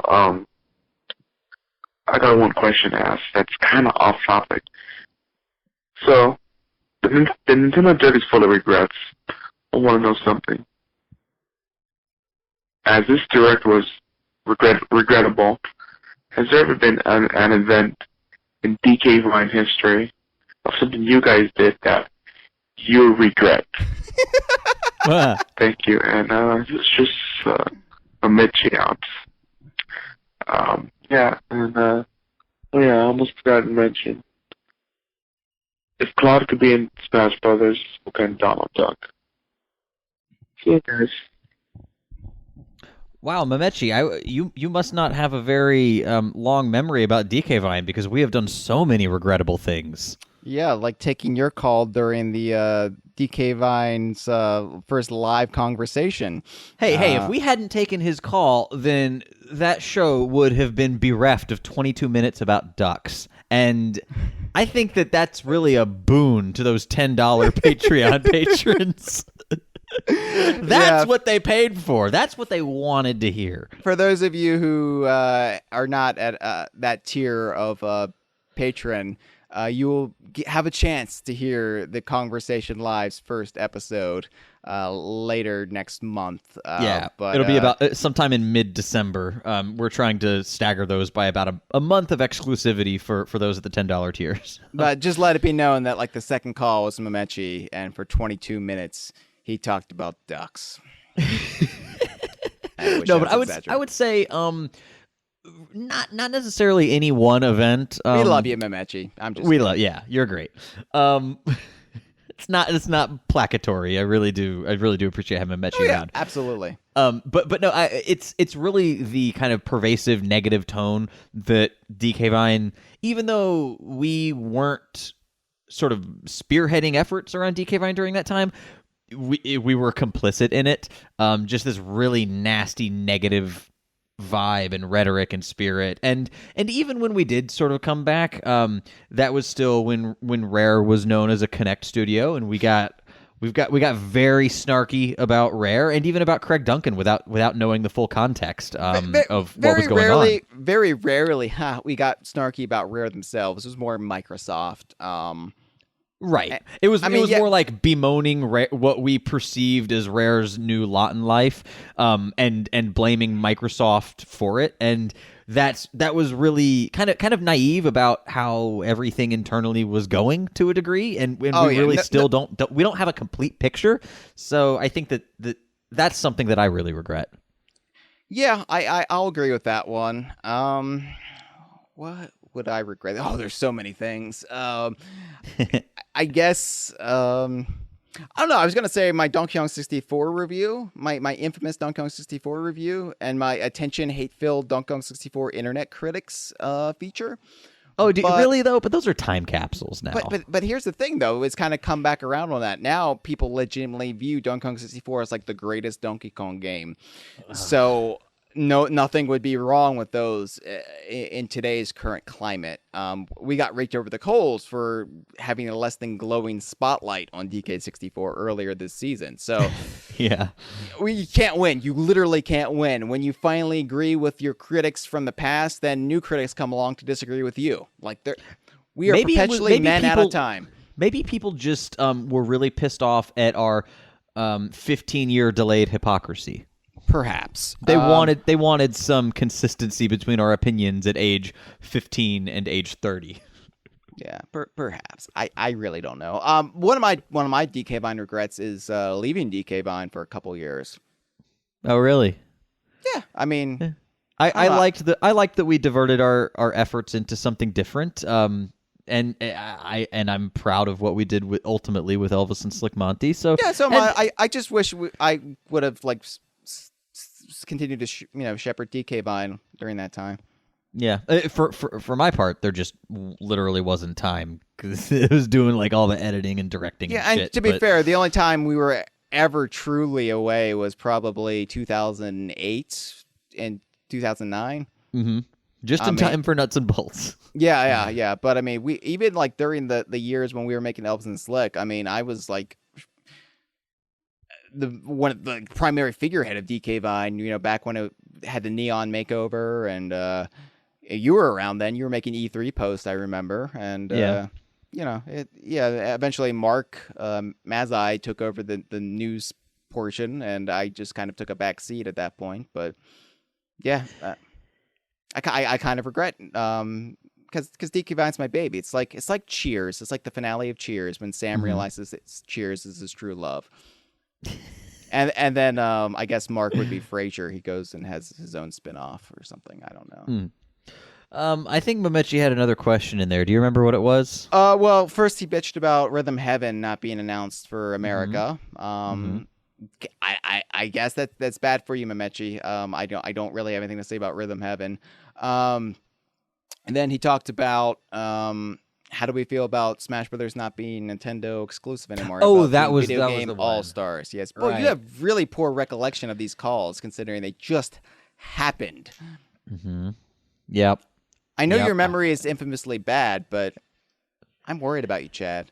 I'm just generally fatigued right now. I'm running on caffeine and mid-show adrenaline, but this week has been a string of 3 very exhausting days so far. Okay, So, I don't have to put you in a home. Not quite yet. I think we're a few years out. Okay, so basically, I don't think it is a video game all-star series. I disagree with that notion. Mm-hmm. It's clearly not. A video game all-star series would not have Wii Fit Trainer. It would not have 2 characters from Pikmin. It would not have I don't know. Pick your poison here, Chad. Yeah, well, yeah. Mr. Game and Watch would not be part of a video game all-star. Maybe though, because Mr. Game and Watch is sort of the first handheld game character. You know. Okay, there wouldn't be 5 Fire Emblem characters. Okay, that's a fair point. No, I agree. I think that it's mostly Nintendo All-Stars, or not even All-Stars, just like mostly a Nintendo celebration with a few elements of video game All-Stars. So it's sort of it's discordant. It's like it doesn't quite work for me, and yeah, for that reason, I'm gonna pass on my Shark Tank-esque investment in the DLC. Yeah, I think that it's just clearly Nintendo All-Stars, some very appropriate third-party characters, and whoever the hell Sakurai likes. Those are the 3 tiers of Smash Brothers characters right now. Mm-hmm. And I don't know. We'll see. We'll see what happens in Smash 5, because it's going to happen. It's inevitable. If Sakurai steps down, that's when it gets really interesting in my mind. Depends who takes it over, but that's really when we have that's when Banjo-Kazooie are on the table. That's when more Donkey Kong characters are on the table. That's when characters from other franchises will finally have a chance to come out and play. And that's maybe that's when we can focus on something besides fucking characters and actually have some new interesting gameplay modes. Like or stages. You do need a goddamn game. It can't just be characters. Like, that's my big problem with Smash Brothers. Outside the core fighting mechanic, there's nothing to do. As we said in our Smash Brothers for Wii U first impressions, this would be a poor game for us, even if K-Rool was in it. And it's still going to be if K-Rool gets in. If he's announced in a month or whatever, it's still going to be a fundamentally broken single-player experience. And even the stages are crap in this game. They are fucking shit. Like, yeah, Omega Mode, great. You can make them all flat. Well, no, I like that. I like the Omega Mode thing because that's a best of both worlds. I don't mind that. No. But here's the thing, though. I like interesting stages that are still playable. Mm-hmm. You know what I mean? I like a little bit of depth to my stages, but not like when you just got shit breaking apart at every couple minutes. That's the boss's idea is problematic. It's fucking shit. That's what it is. Problematic fucking shit. Pick your poison. And I like engaging stuff to be happening, but I think you look at Melee stages. They're all varied, but they're all like stable. You don't have crap breaking apart or crap being flung at you every goddamn 20 seconds. Yeah, that's a problem I have with a lot of games, actually, is that I need that was like, if you just look at the philosophy that Greg Mayles had with the way that the HUDs disappear on Banjo and on DKC, like, it's clean. You can see your character, you can see the world, you can see your obstacles, and you're never punished for something that happened that was completely outside your awareness. Whereas when I play Smash Brothers, even on 4-player sometimes, I mean, 8-player is just an utter button mashing mess. But even on some of those more hectic stages when there's 4 characters, shit will happen that, not due to the RNG, just due to the amount of junk on the screen. This sort of bullet storm aesthetic applied to a fighting game. Yes. That I really find distasteful, and it really it's not enjoyable to me in the slightest. I want to feel like I'm in control. I know. I sympathize with the tournament players now, the tournament fucks, as I used to call them, because Scarf Boy. Yeah, Scarf Boy, because I mean, I used to disagree with that philosophy, especially with like Melee and early Brawl era, where I was like, but that's what makes Smash Brothers. But now it's gone, there's just 2 extremes. There's either boring flat stages or there's Bulletstorm. I liked the middle ground. That was where Smash Brothers was engaging for me. Sweet spot. Yeah. And now it's become a game of chance if you're going to go the Bulletstorm route. It's Mario Party, where it's basically circumstance whether you win or lose. With a little bit of skill involved. And then the flat stages are just so dull and boring. They're just repainted backgrounds. I mean, it's, oh God. Yeah. All right. Well, how much more can we say about Smash Brothers? Well, that's 4 cloud calls, 1 non-cloud. Right. Let's see what our next caller says. Ahoy, mateys! It's Stevie Jones here from Rare and Friends / The Logcast. I just want to talk a little bit about the Nintendo Direct, being that you're doing an episode about it and whatnot. For me, I thought this was one of the better Nintendo Directs we have had lately. Yeah, I know that's not saying much, but at least this time we've had some great things that were exciting as opposed to nothing. Yes, Nintendo spent most of it talking about games I could care less about, but I'm happy we're finally getting a definite version of Twilight Princess, as well as the classic Pokemon GB games on the 3DS Virtual Console. As for the Cloud reveal in Smash Brothers, that was the highlight for me, and not just because I love the Final Fantasy series. Cloud's inclusion both helps fulfill video game battle fantasies of fanboys everywhere, and shows Nintendo's willingness to make Smash Brothers not just a celebration of Nintendo, but a celebration of the whole industry. It not only makes headlines and sells consoles, but it gives me hope for the likes of Banjo, who, like it or not, is a third-party character appearing in Smash in the future, whether it be in Smash 4 or the next installment of the series on the NX. While some complain that Cloud is just another sword character in Smash, I see him as a wide, open door that proclaims that anything is possible in the future of the series, including some characters that may be near and dear to the heart of DK Vine's listeners. Agree? Disagree? Later, guys. Disagree. No, thank you for the call, David. Thank you for the call. That's number 5 for Cloud. I mean, we kind of touched upon this earlier. I think Banjo-Kazooie, there's no hindrance in getting Banjo-Kazooie in Smash. It's all up to Nintendo and whoever's the creative director of the Smash game. So, right.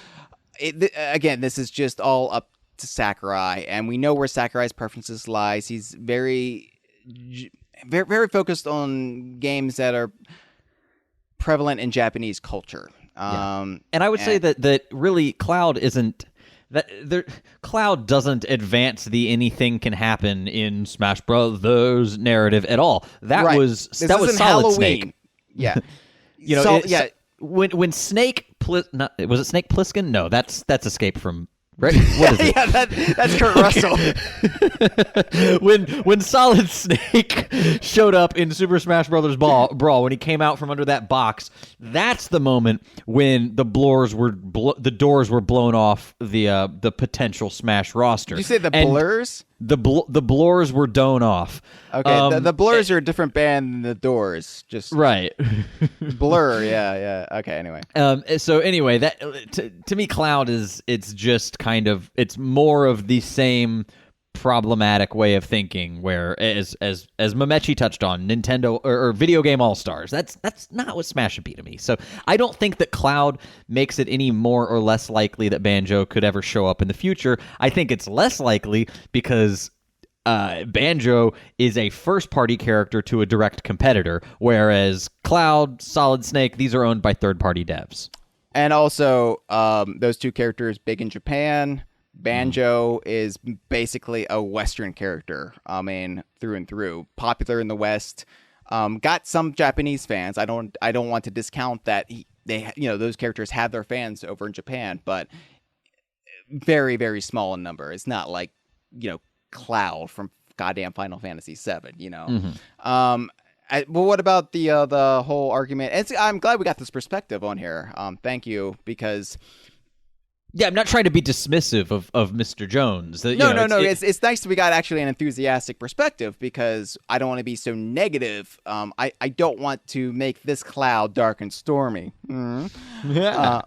But you're gonna find a silver lining in this Cloud. I think I'm trying. What about the whole dream match scenario? I mean, one of the reasons we want K. Rool in the game is, wouldn't it be awesome to have K. Rool versus Bowser versus Ganondorf, or have a team up of Bowser and K. Rool versus Donkey Kong and Mario, or that kind of stuff.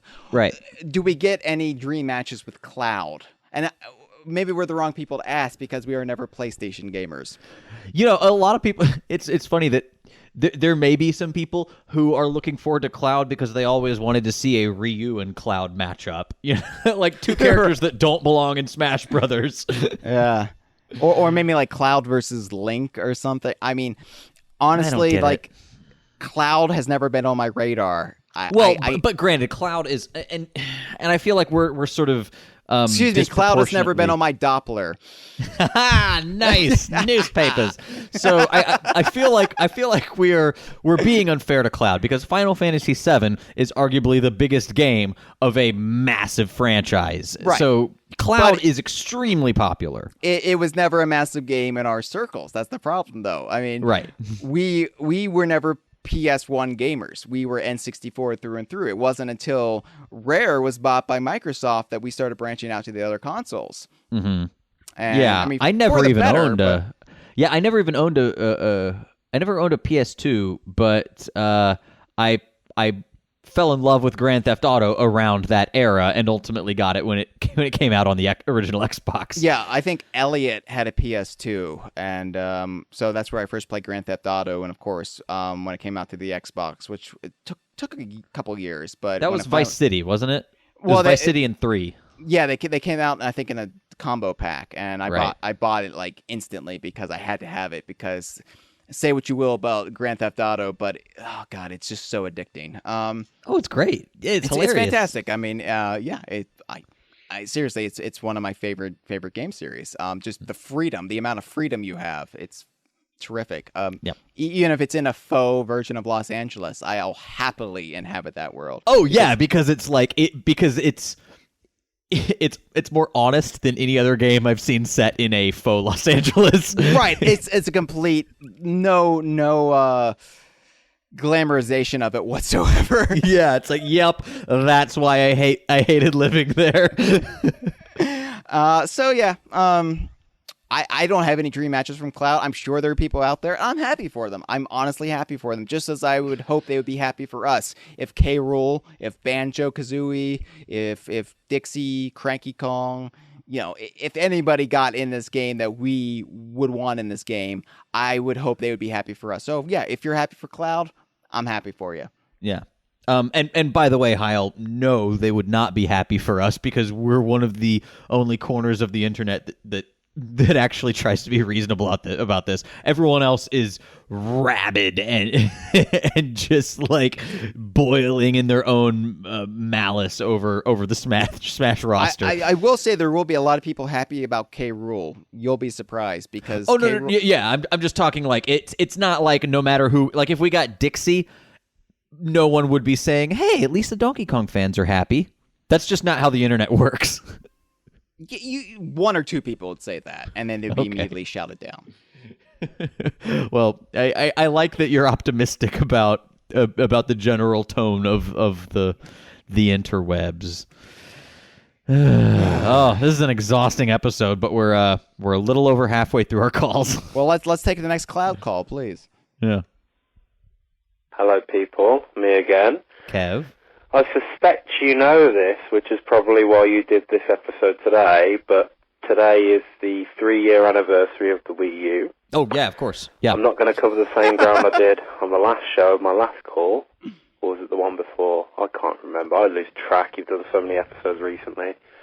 But I was watching that Direct the other week with you guys, and, I mean, it says something when the only thing I'm looking forward to is a bunch of fucking ports.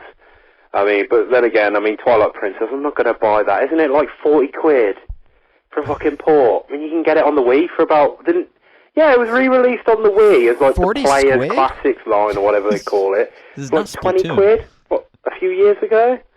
Right.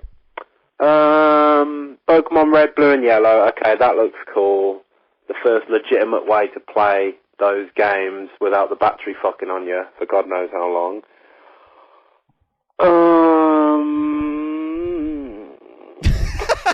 Wow. This is our That's our it, live I'm drawing show. a blank. What else was there? Good pod. I'm not even joking for comic effect. It literally, that was, okay, yeah, Cloud. I don't care either way. Right, okay, I'm not going to get involved in that, but no, I just... It's kind of like my call said the other week. It's like, how could they let this happen? And again, I mean, I thought the Direct might be their saving grace. Maybe they'd have something at the last minute to surprise us all, but no, just nothing. New 3DS as well. Why did I even buy one? When was the last new 3DS game? Oh, what, Xenoblade? What, 6 months ago? Okay. I just see these things gathering dust on my shelf, and can't see that changing anytime soon. Sorry, boys. Wow. Okay, so does that count as a cloud call? Because he said no. he didn't I knew you would ask. No, it doesn't.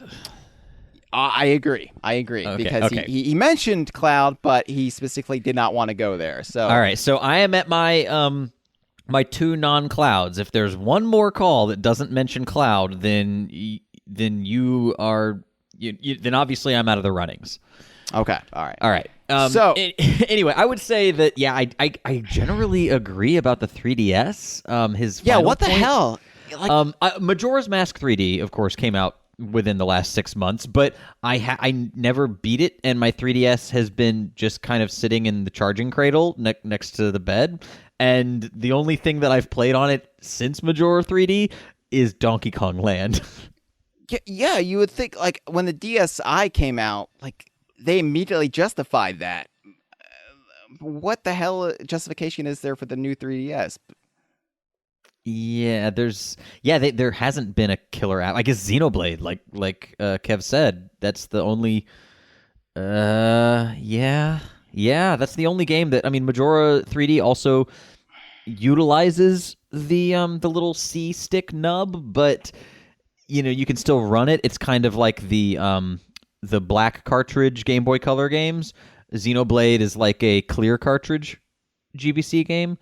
That reference will only make sense to people that are our age or older.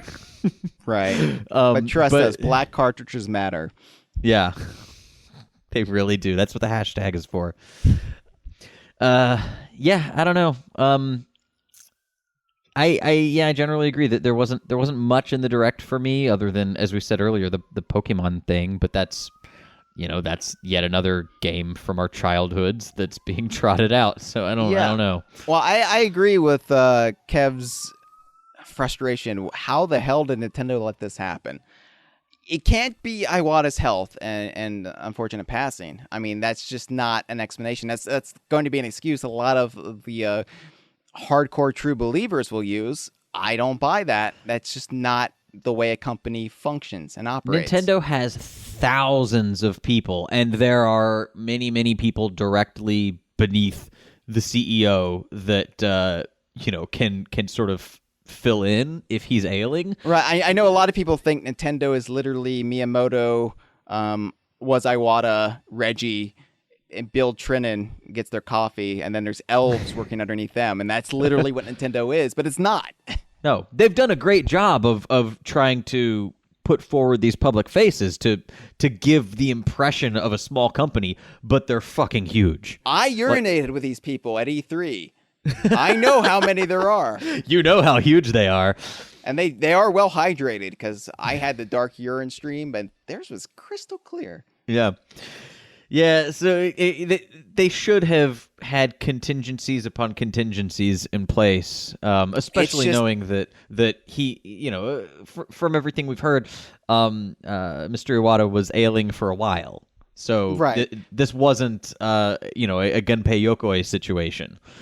They had a lot of time. They had plenty of time to figure out what their roadmap was for 2015.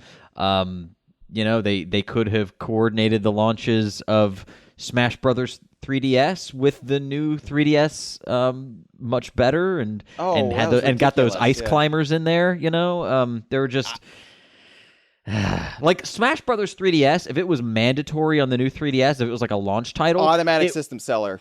Yep, it would have moved units. And yeah, you could say that's shitty that they shouldn't do that, but you know what? You would have bought it. That's what they fucking did with the GameCube, and we all bought it. Remember, Smash Brothers was virtually a launch title. It came out like a week later, but yeah. I bought the GameCube because it had Donkey Kong Racing on the back. Yeah, me too. No, I remember I got the GameCube with I got it for my birthday that year with Luigi's Mansion and Rogue Squadron. Mm-hmm. I got not Pikmin, because that came out around the same time as Smash. I got Rogue Squadron and what was the other one? It wasn't Luigi. It was something something I otherwise would not have bought, but I never owned Luigi's Mansion. I don't know. Anyway, I played a lot of Star Wars while I was waiting for Smash Brothers. Yeah, and that was back when you like pretty much resigned yourself to the fact that Star Wars was starting to suck. And right. Yeah, there's the new Battlefront game, but I really have no interest in playing that. You know what I just remembered the other day, just kind of randomly, how LucasArts snuck in the Naboo fighter into Rogue Squadron on the N64. Yeah, and then but the game had been out like a year, and then they announced that, hey, we snuck this in because the movie's been in production even longer. That was really fucking cool. For the original N64 one, yeah. Anyway, yeah. I just thought of that the other day, and I was like, wow, really good planning job, guys. Yeah, I know. Yeah, and they even had like the guy who like read you like what each ship was. They even had him say like, I don't know what this is doing here. Must have been here for ages. It certainly looks a lot cleaner than our other vehicles. Wonder why that is. I guess this is pod racing. Yeah, I don't know. It's just it's baffling to me. It's baffling to me 2 weeks ago when we did our episode about it. I honestly don't know how Nintendo let this happen. You would think that, okay, Zelda's going to be perpetually delayed. We got to get on Star Fox. Like, all resources are going into Star Fox. And yet, then it just Camelot got the short straw. It's like, oh, well, okay, you're going to have to release Mario Tennis Ultra Smash. We've got nothing else, and you're the lowest rung on the totem pole here, so fuck you. Right. And it's just it's like such a non-Nintendo move. Like, I would rather them have no big holiday titles. They should have just delayed Mario Maker 2 months. And then all of a sudden you would have this huge, I mean, fundamentally huge, not huge for me, but huge for the general populace. Huge. Oh, game. no, Mario Maker is a big deal outside Hyle Russell circles. Right, which I don't care to venture often, but I'm agreeing with you though. I mean, it's a huge game, and if they would have released it here in the American Thanksgiving sweet spot, I don't think any of us would be saying, God, Nintendo, what the hell? Yeah. Well, anyway. Yeah, but although I think that they were trying to fill a gap between E3 and holiday, hoping that that one of the other teams would have a nice little Star Fox to carry them through the end of the year. But this is project management, you know? Somebody's exactly. I mean, that is literally what my real job is, project management. So it's your fault Star Fox was delayed. Yep, it's all me. I did it. The truth comes out. Yep, I forgot to put together an end-of-week status report. My bad. Although, to be fair, how many years has Diddy Kong Racing Wii U been in development now? I mean, I think they're really dropping a ball over at Monster/Retro or whoever's working on it. Someone needs to have a word with Kevin Callahan's PM. Kevin Callahan is only the guy bringing us the news. He's not actually in charge of the project. But he's in the games industry. Why wouldn't he jump onto that project? Well, they won't invite him now. I mean, he's been like spilling their secrets for over a year now. Yeah. All right. Well, thanks for the call. Thanks for the call, Kev. Yeah, one more. Let's do it. Oh, and at some point we should find an opportunity to segue into Mario Tennis Ultra Smash. I thought we had it there, but maybe one of our callers will give us an opening. Nobody wants to talk about it. No, it's all cloud all day. Hello. Hi. Hi. This is Angry Ancestor. Oh. When I was watching the Direct, and they were talking about the Mario and Luigi and the Paper Mario crossover game, it got me thinking it'd be pretty sweet if that was Donkey Kong instead of Paper Mario. I know you guys have talked in the past about how Nintendo have failed to make a proper Mario Donkey Kong crossover game, and whether or not the platforming styles would clash or mesh. But I think maybe the RPG would be the best way to join their forces. Think about all the cool shit DK would do to interact with Mario and Luigi in the overworld. He could punch them to a higher level, or maybe ground pound them into the ground, or throw them in a barrel and throw them off a fucking cliff or something. It'd be pretty sweet. What do you think of that, bitch? bitch, fuck you, bitch. Did you just say bitch, fuck you, bitch at the end? Is angry ancestor Jeremy Thor by chance? I don't know. He's certainly living up to his adjective. You fucking bitch. Fucking bitch. I miss Jeremy. He's doing all right though. That's the third non-cloud call. Wow. So okay, that's you. 8 out of 11. We could both be wrong though. That's true. We have that's three more only 8 calls. Yeah. So, yeah, I don't know. What's your take? No, I've been jonesing for a proper Mario / Donkey Kong game for years now. Certainly not going to get it with Mario versus Donkey Kong, that's for sure. Yeah, I agree that the RPG is one of the, considering the history between Mario and Cranky, really, but I guess DK at this point. At this point, yeah. Yeah, with all that history, the RPG genre would be fertile soil, but I don't really trust Nintendo to get the Kong characters. You have to get the right team on it, and quite honestly, I don't know who could do it. Who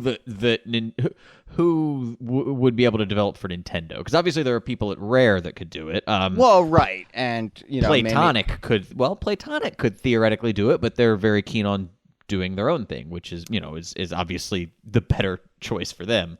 Well, yeah. Although if Nintendo came to them with an offer, who's to say? Yeah, that's true. That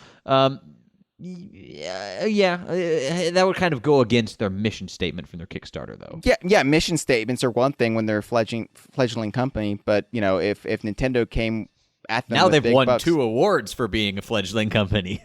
Oh yeah, have they? Yeah, they won best fledgling company award. Best new startup. No, it's not a joke at all. They've won 2 awards in the last month for being best startup. Oh, nice. Okay. Yeah.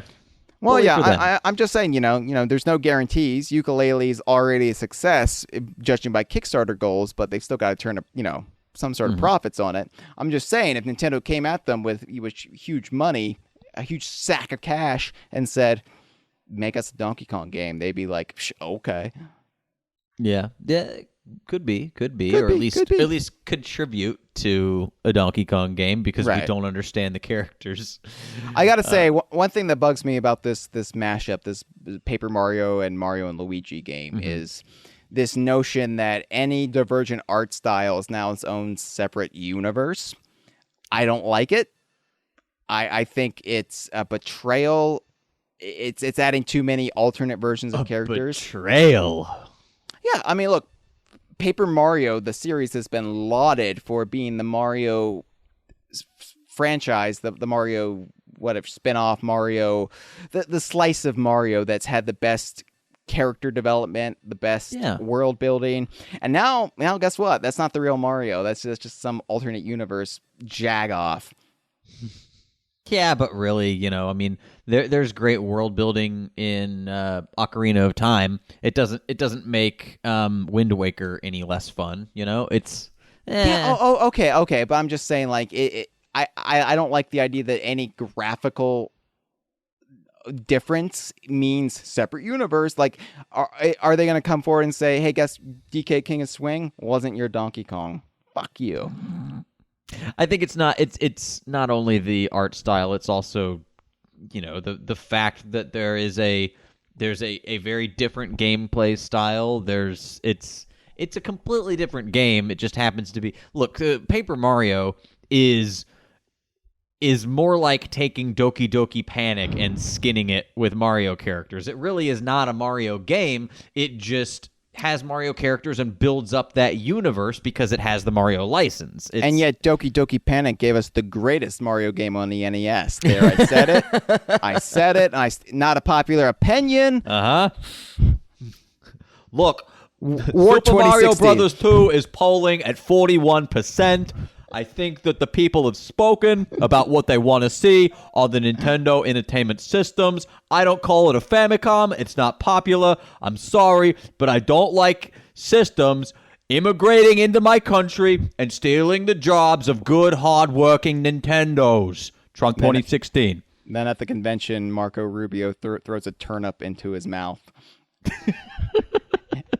And he falls off the stage, all white, bubbles popping out. Yeah. He is not a shy guy, is he? So I mean, and what is Mario and Luigi? Is that sub-series not technically? No, I think that that's the point. That Mario and Luigi, that is the platforming Mario and Luigi. I don't know.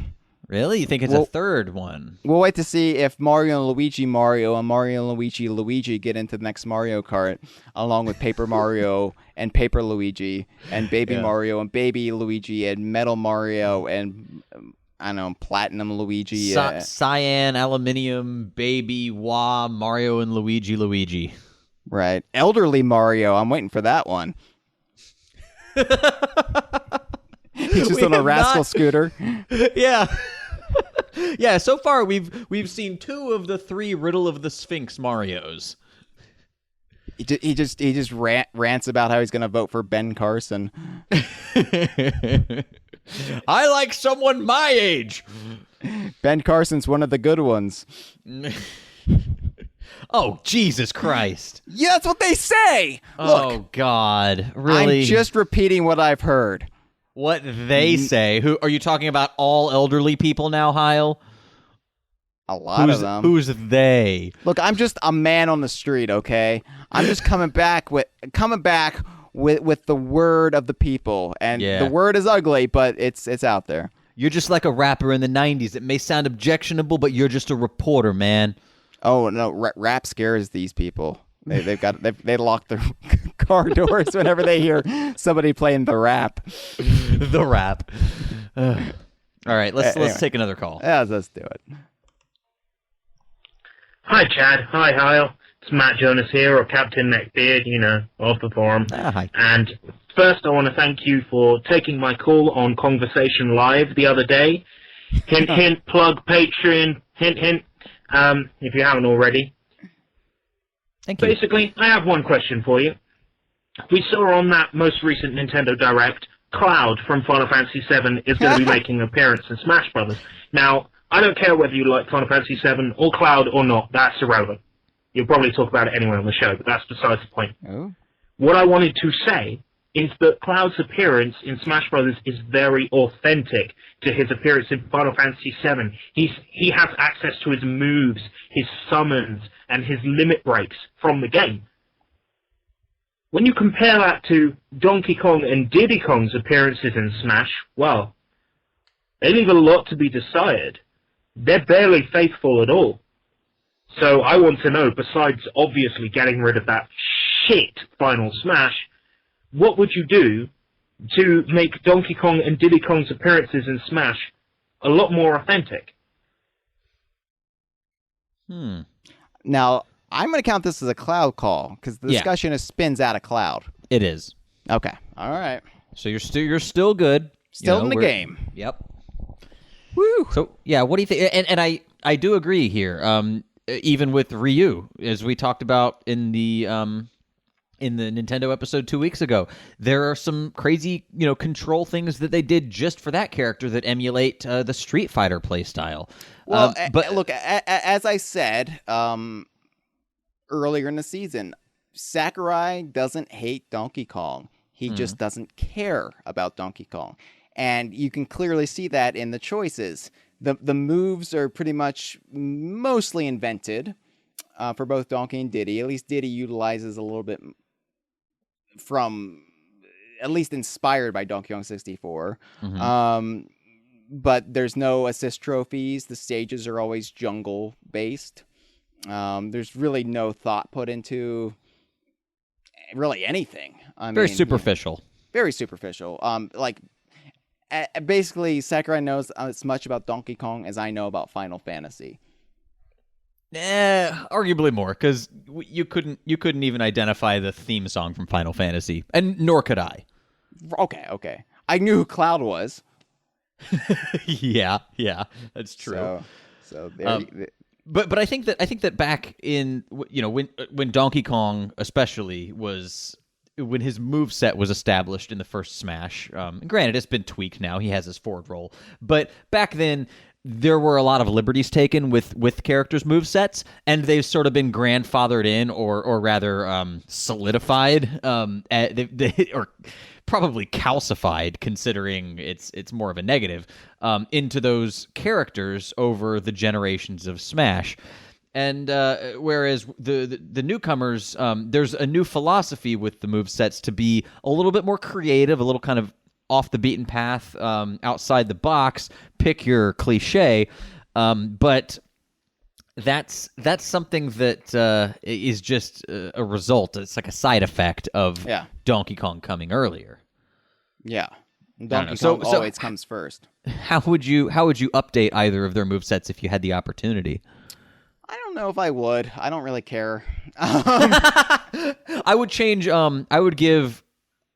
Definitely Donkey, perhaps Diddy as well, an Animal Buddy based Final Smash. Yeah, I actually like Donkey's Bongo Final Smash. I know it's heresy. Yeah, it's I should be burned at the stake, but I like that it references that era, and honestly, it's not a bad Final Smash if you know how to use it. You just have to be very good at pan-panning. Yeah, and I am probably one of the best pan-panners in the world at this point. I don't know. Hyle, if you were one of the best pan-panners in the world, you would have beat Gorilla Duet Mode already. Nobody's beaten that by themselves, okay? Okay, anyway. We'll see. The people can be the judge when we reach 850 a month, and I start twitching this for everybody to see. But I can't wait. Oh my God, I hope that happens. Everyone, just donate $1 and get all your friends to donate $1 so that we get to see this man play that fucking game. It's going to be so good. I'm certainly a better pan-panner than you, Chad. Yeah, well, we were trying to do a Let's Play with commentary, and it kept thinking we were clapping, so of course I'm going to rage quit. And I was trying to beat the game, so excuse me for taking this a little bit more seriously than you. Anyway, yeah. I'll own that. I'll fully own that. Thank you. Yeah, I don't know. Yeah, definitely. Well, I want Animal Buddies involved. It's shameful that Animal Buddies aren't assist trophies or their own thing like Pokemon. You know, like it's an atrocity. No, there's so many of them. I mean, come on. If Sakurai gave one shit about Donkey Kong, even Rambi, even the most obvious choice. Right. I don't know. Yeah, pretty much. I would. I don't know. Add something to do with barrels. I don't really know. Yeah, but barrels are already. I was considering that, but they're a move already. Maybe they could. Well, what? Coconut gun, maybe, but I kind of like the fact that they are close range combatants. That's even with Diddy, I really don't use the peanut pop guns all that much because I think that both characters are stronger in melee mode. You know, not the game, but just the style of fighting. I'm more or less okay with them as well. Animal Buddies. I think K. Rool is where it could, like, when we see K. Rool's moveset, if he's in the game, that's going to be, I think, where a lot of us take it more seriously because he is kind of defined by his moves, his personas.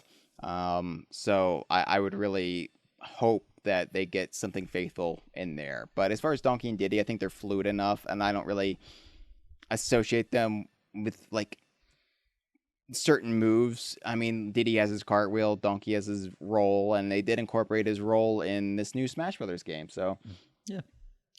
All right. Well, we have 2 more calls, 2 more opportunities for Hyle to be proven wrong on the cloud count. I like how it's not proven right. You're counting on me being wrong. All right, let's see. Dive in. Hey guys, this is not Memenci, and I'm calling because the recent Nintendo Direct kind of confirmed something that I was theorizing, and that is that the equivalent to Mario having spin-offs for the Legend of Zelda franchise is having remakes of older games. This is probably because, it's not as easy and it's harder to make spin-offs for Zelda. So that got me thinking, what Donkey Kong game do you want to see remade? Hopefully I'm the last one. If not, then I'll go, kill myself. Thanks for the show, I guess. Why not?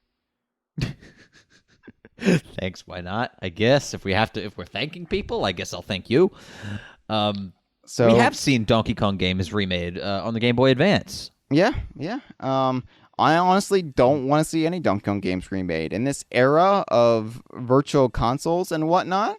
What's the point? I have one. Oh yeah, Diddy Kong Racing. We did see that remade. Yeah. But that was inarguably a lesser version.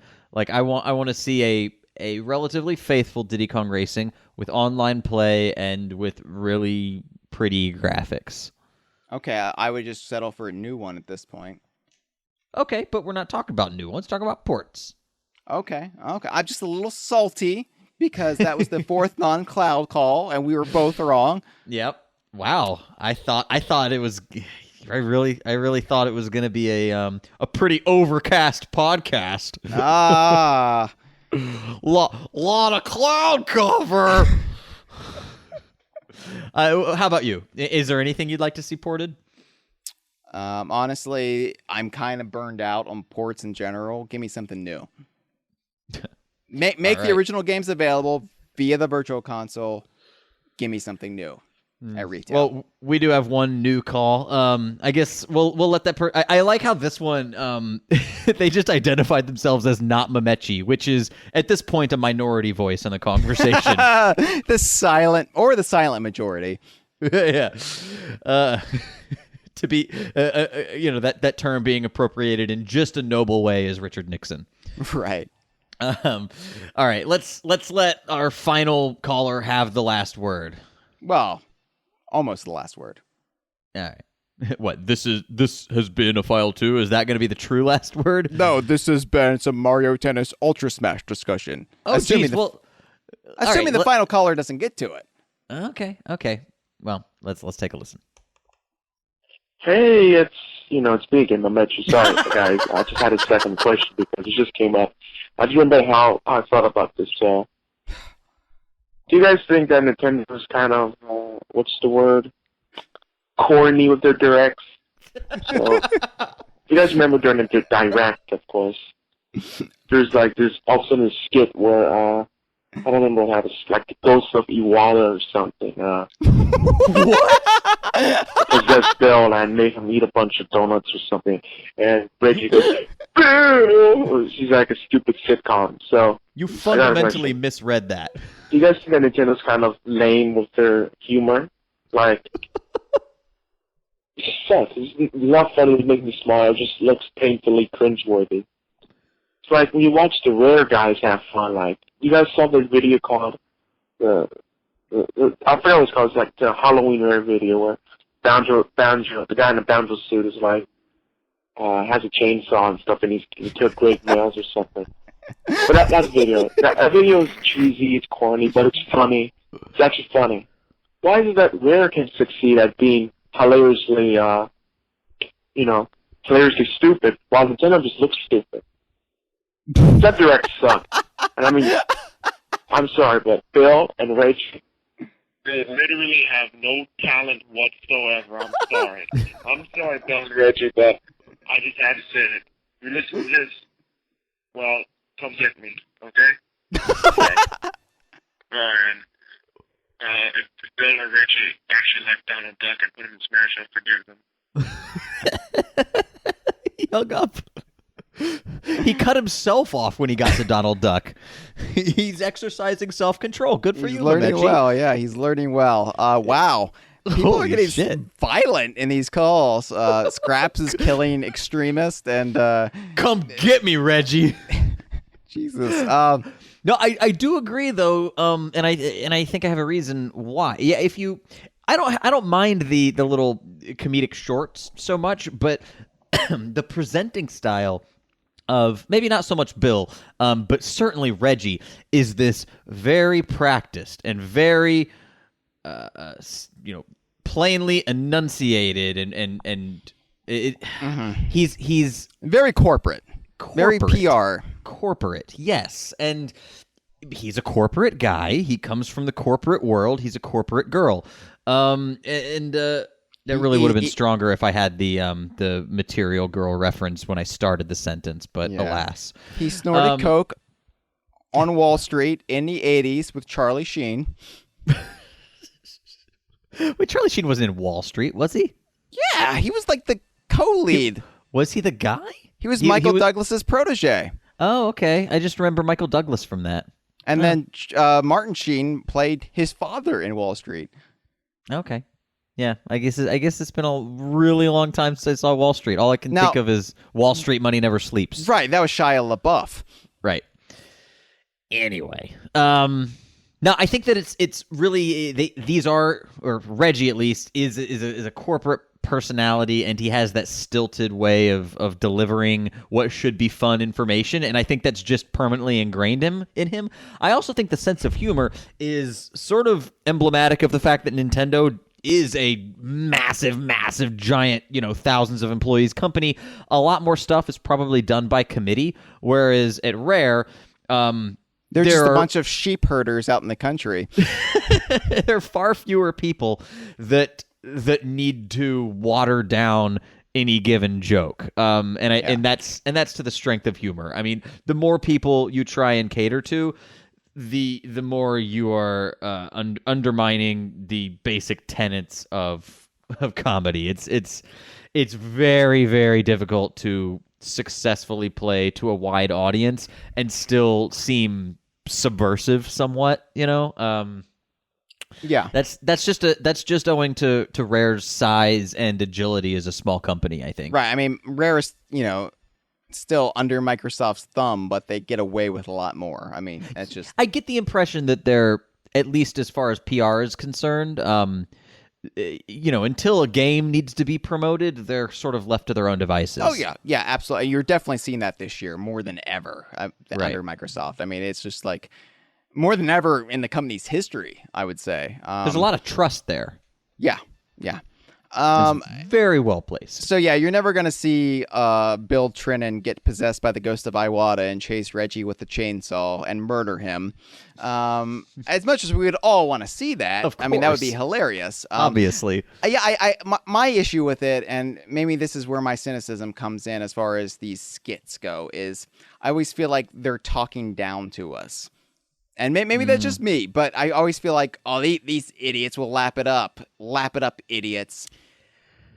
I don't see them as that cynical in production. I don't want to be treated like a child, and I feel like when Reggie's talking to me, he's always treating me like a child. Well, that's that corporate condescension. That's just his tone. It's condescending. That's it. And I feel like there's no room for a little self-awareness.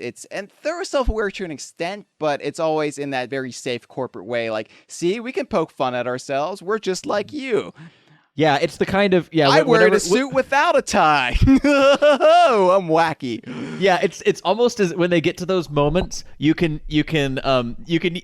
almost see them read the stage direction on the teleprompter that says pause for laugh, smirk, say ha ha ha, and move on. I feel like even that stuff is like tightly scripted. And the thing that irks me as a quote unquote comedy writer is that people love it. Like it works. Yeah, but it doesn't do much for me, but it works for the masses. And people love The Big Bang Theory too. Good for CBS, good for Nintendo. It's Bazorgan. that is the T-shirt. So, all right, let's before we wrap things up, there's a couple of things that our callers didn't get to that I would like to bring up very quickly just let me talk. Just let me talk, baby right. Chad. All right. Be cool, my baby. I'm okay. So none of us won the cloud competition. I was hoping to win a semen cookbook. Fingers crossed. Oh yes, your birthday is young. Fingers crossed. Birthday Santa's gonna come down my chimney. Birthday Santa. It's just some guy who rolled out of his kiddie pool and started like some redneck. Right, it's birthday Santa. I heard you needed a cum book. His kiddie pool full of natty lights, and he just wrote a cum recipe book. So I made some oysters for you. All right, so apparently Fire Emblem Fates is 3 games. 3 separate games. Yeah, I didn't understand that. It was they didn't explain it well to me either, and I'm just like, this is excessive and self-indulgent to a nauseating degree. Yeah, it's like not only do they say they as if it's a good deal, they say you can get all 3 of them for like $89. And then there's going to be a 6-map DLC pack for even more money. So the only way in which this would make sense as a purchase is if it's like Zelda Oracle of Seasons, Oracle of Ages, which are completely distinct games that link up. But if it's more like Pokemon, fucking ripoff. I just am not sure. So well, the way Billy Boy Trinan, the donut whore, described it was that you're going to see different sides of the same story that you couldn't possibly see in one game cartridge. And that's the same excuse the author of 50 Shades of Grey gave when she released the book from Christian Grey's perspective. Yeah. And so this is essentially Grey, where we see the horrid, rich, womanizing, controlling assholes perspective. And granted, that's a great pitch for a Fire Emblem game, I guess. I don't know. Yeah. So that's weird. What the hell, Nintendo? What the hell, Nintendo? All Mega right, what else Man. we got? Mega Man. He's getting gold painted amiibo. Oh yeah, okay. That's just whatever. It's just what the hell, Nintendo? What the hell, Nintendo? Fuck you, Nintendo. Nintendo Badge Arcade. Dude, hang on. Do you really care though about this gold amiibo? I mean, who cares? It's just okay. They're gonna make like 10 of them, and then scalpers are gonna knife each other for them on eBay. I don't care. It just okay. But why are we burning calories and not caring about it? Because at this point, we don't have much to talk about from this Direct because Nintendo's in shambles. We can end the episode. It's been going for 2 hours and 15 minutes. Let's talk about Nintendo Badge Arcade. Have you been following this story, Kevin? Hey, have you heard about this? Badge Arcade, man, you wild. What the fuck is this Badge Arcade?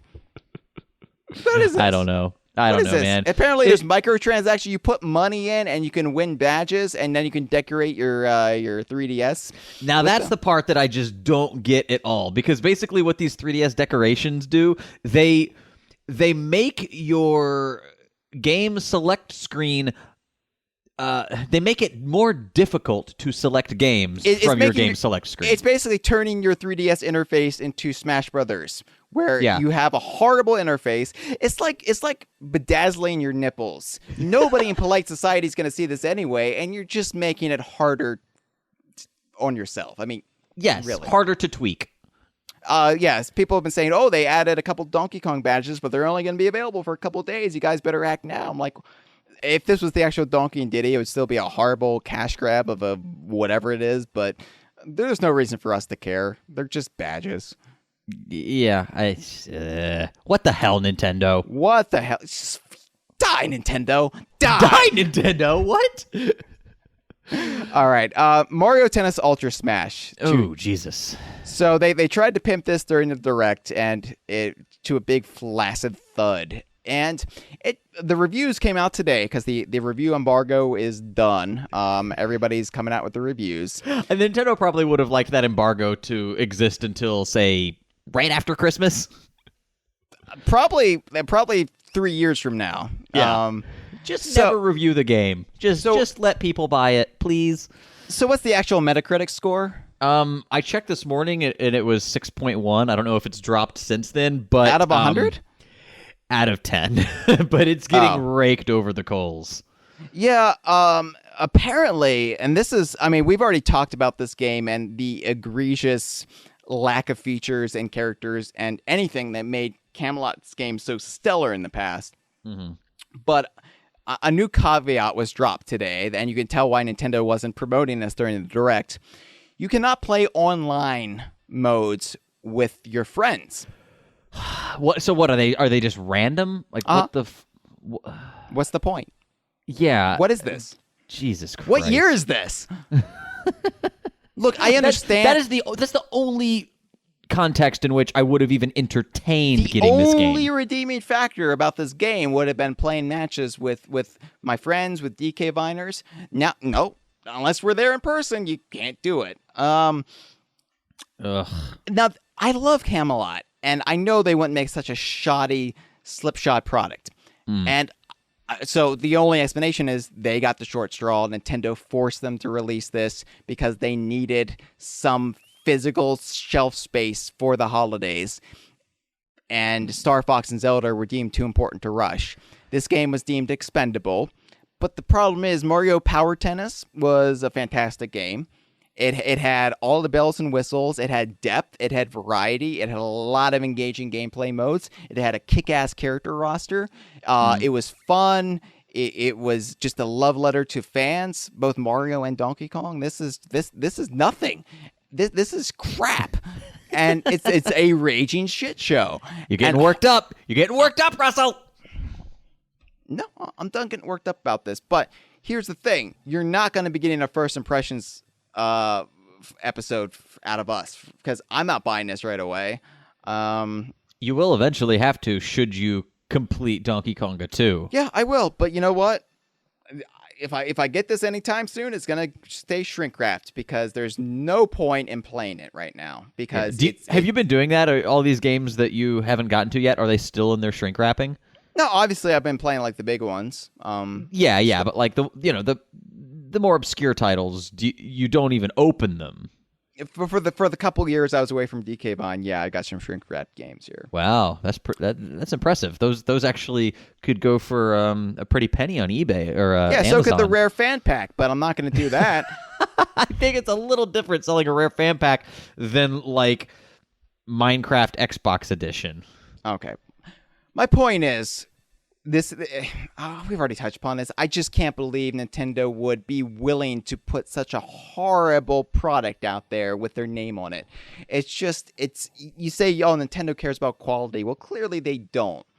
Yeah. Clearly that's something that is sort of new. Is that you used to be able to depend on Nintendo. Even granted, this is like a second party game, but you could always at least have an experience that was polished.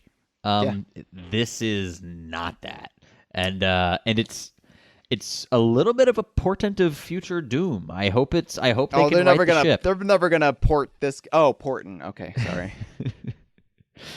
Yeah, I don't know. Yeah. What the hell, Nintendo? Well, what the hell? I think it's just they were left with their dicks hanging out, and they had to make some sacrifices for this holiday season. But they got to get their shit together for 2016. They really do. Well, considering how filled with Smash Brothers all of their holiday advertisements have been so far, they're making some sacrifices. No, really, we're not going to end the show on that, are we? This has been a File 2 production. Que rico.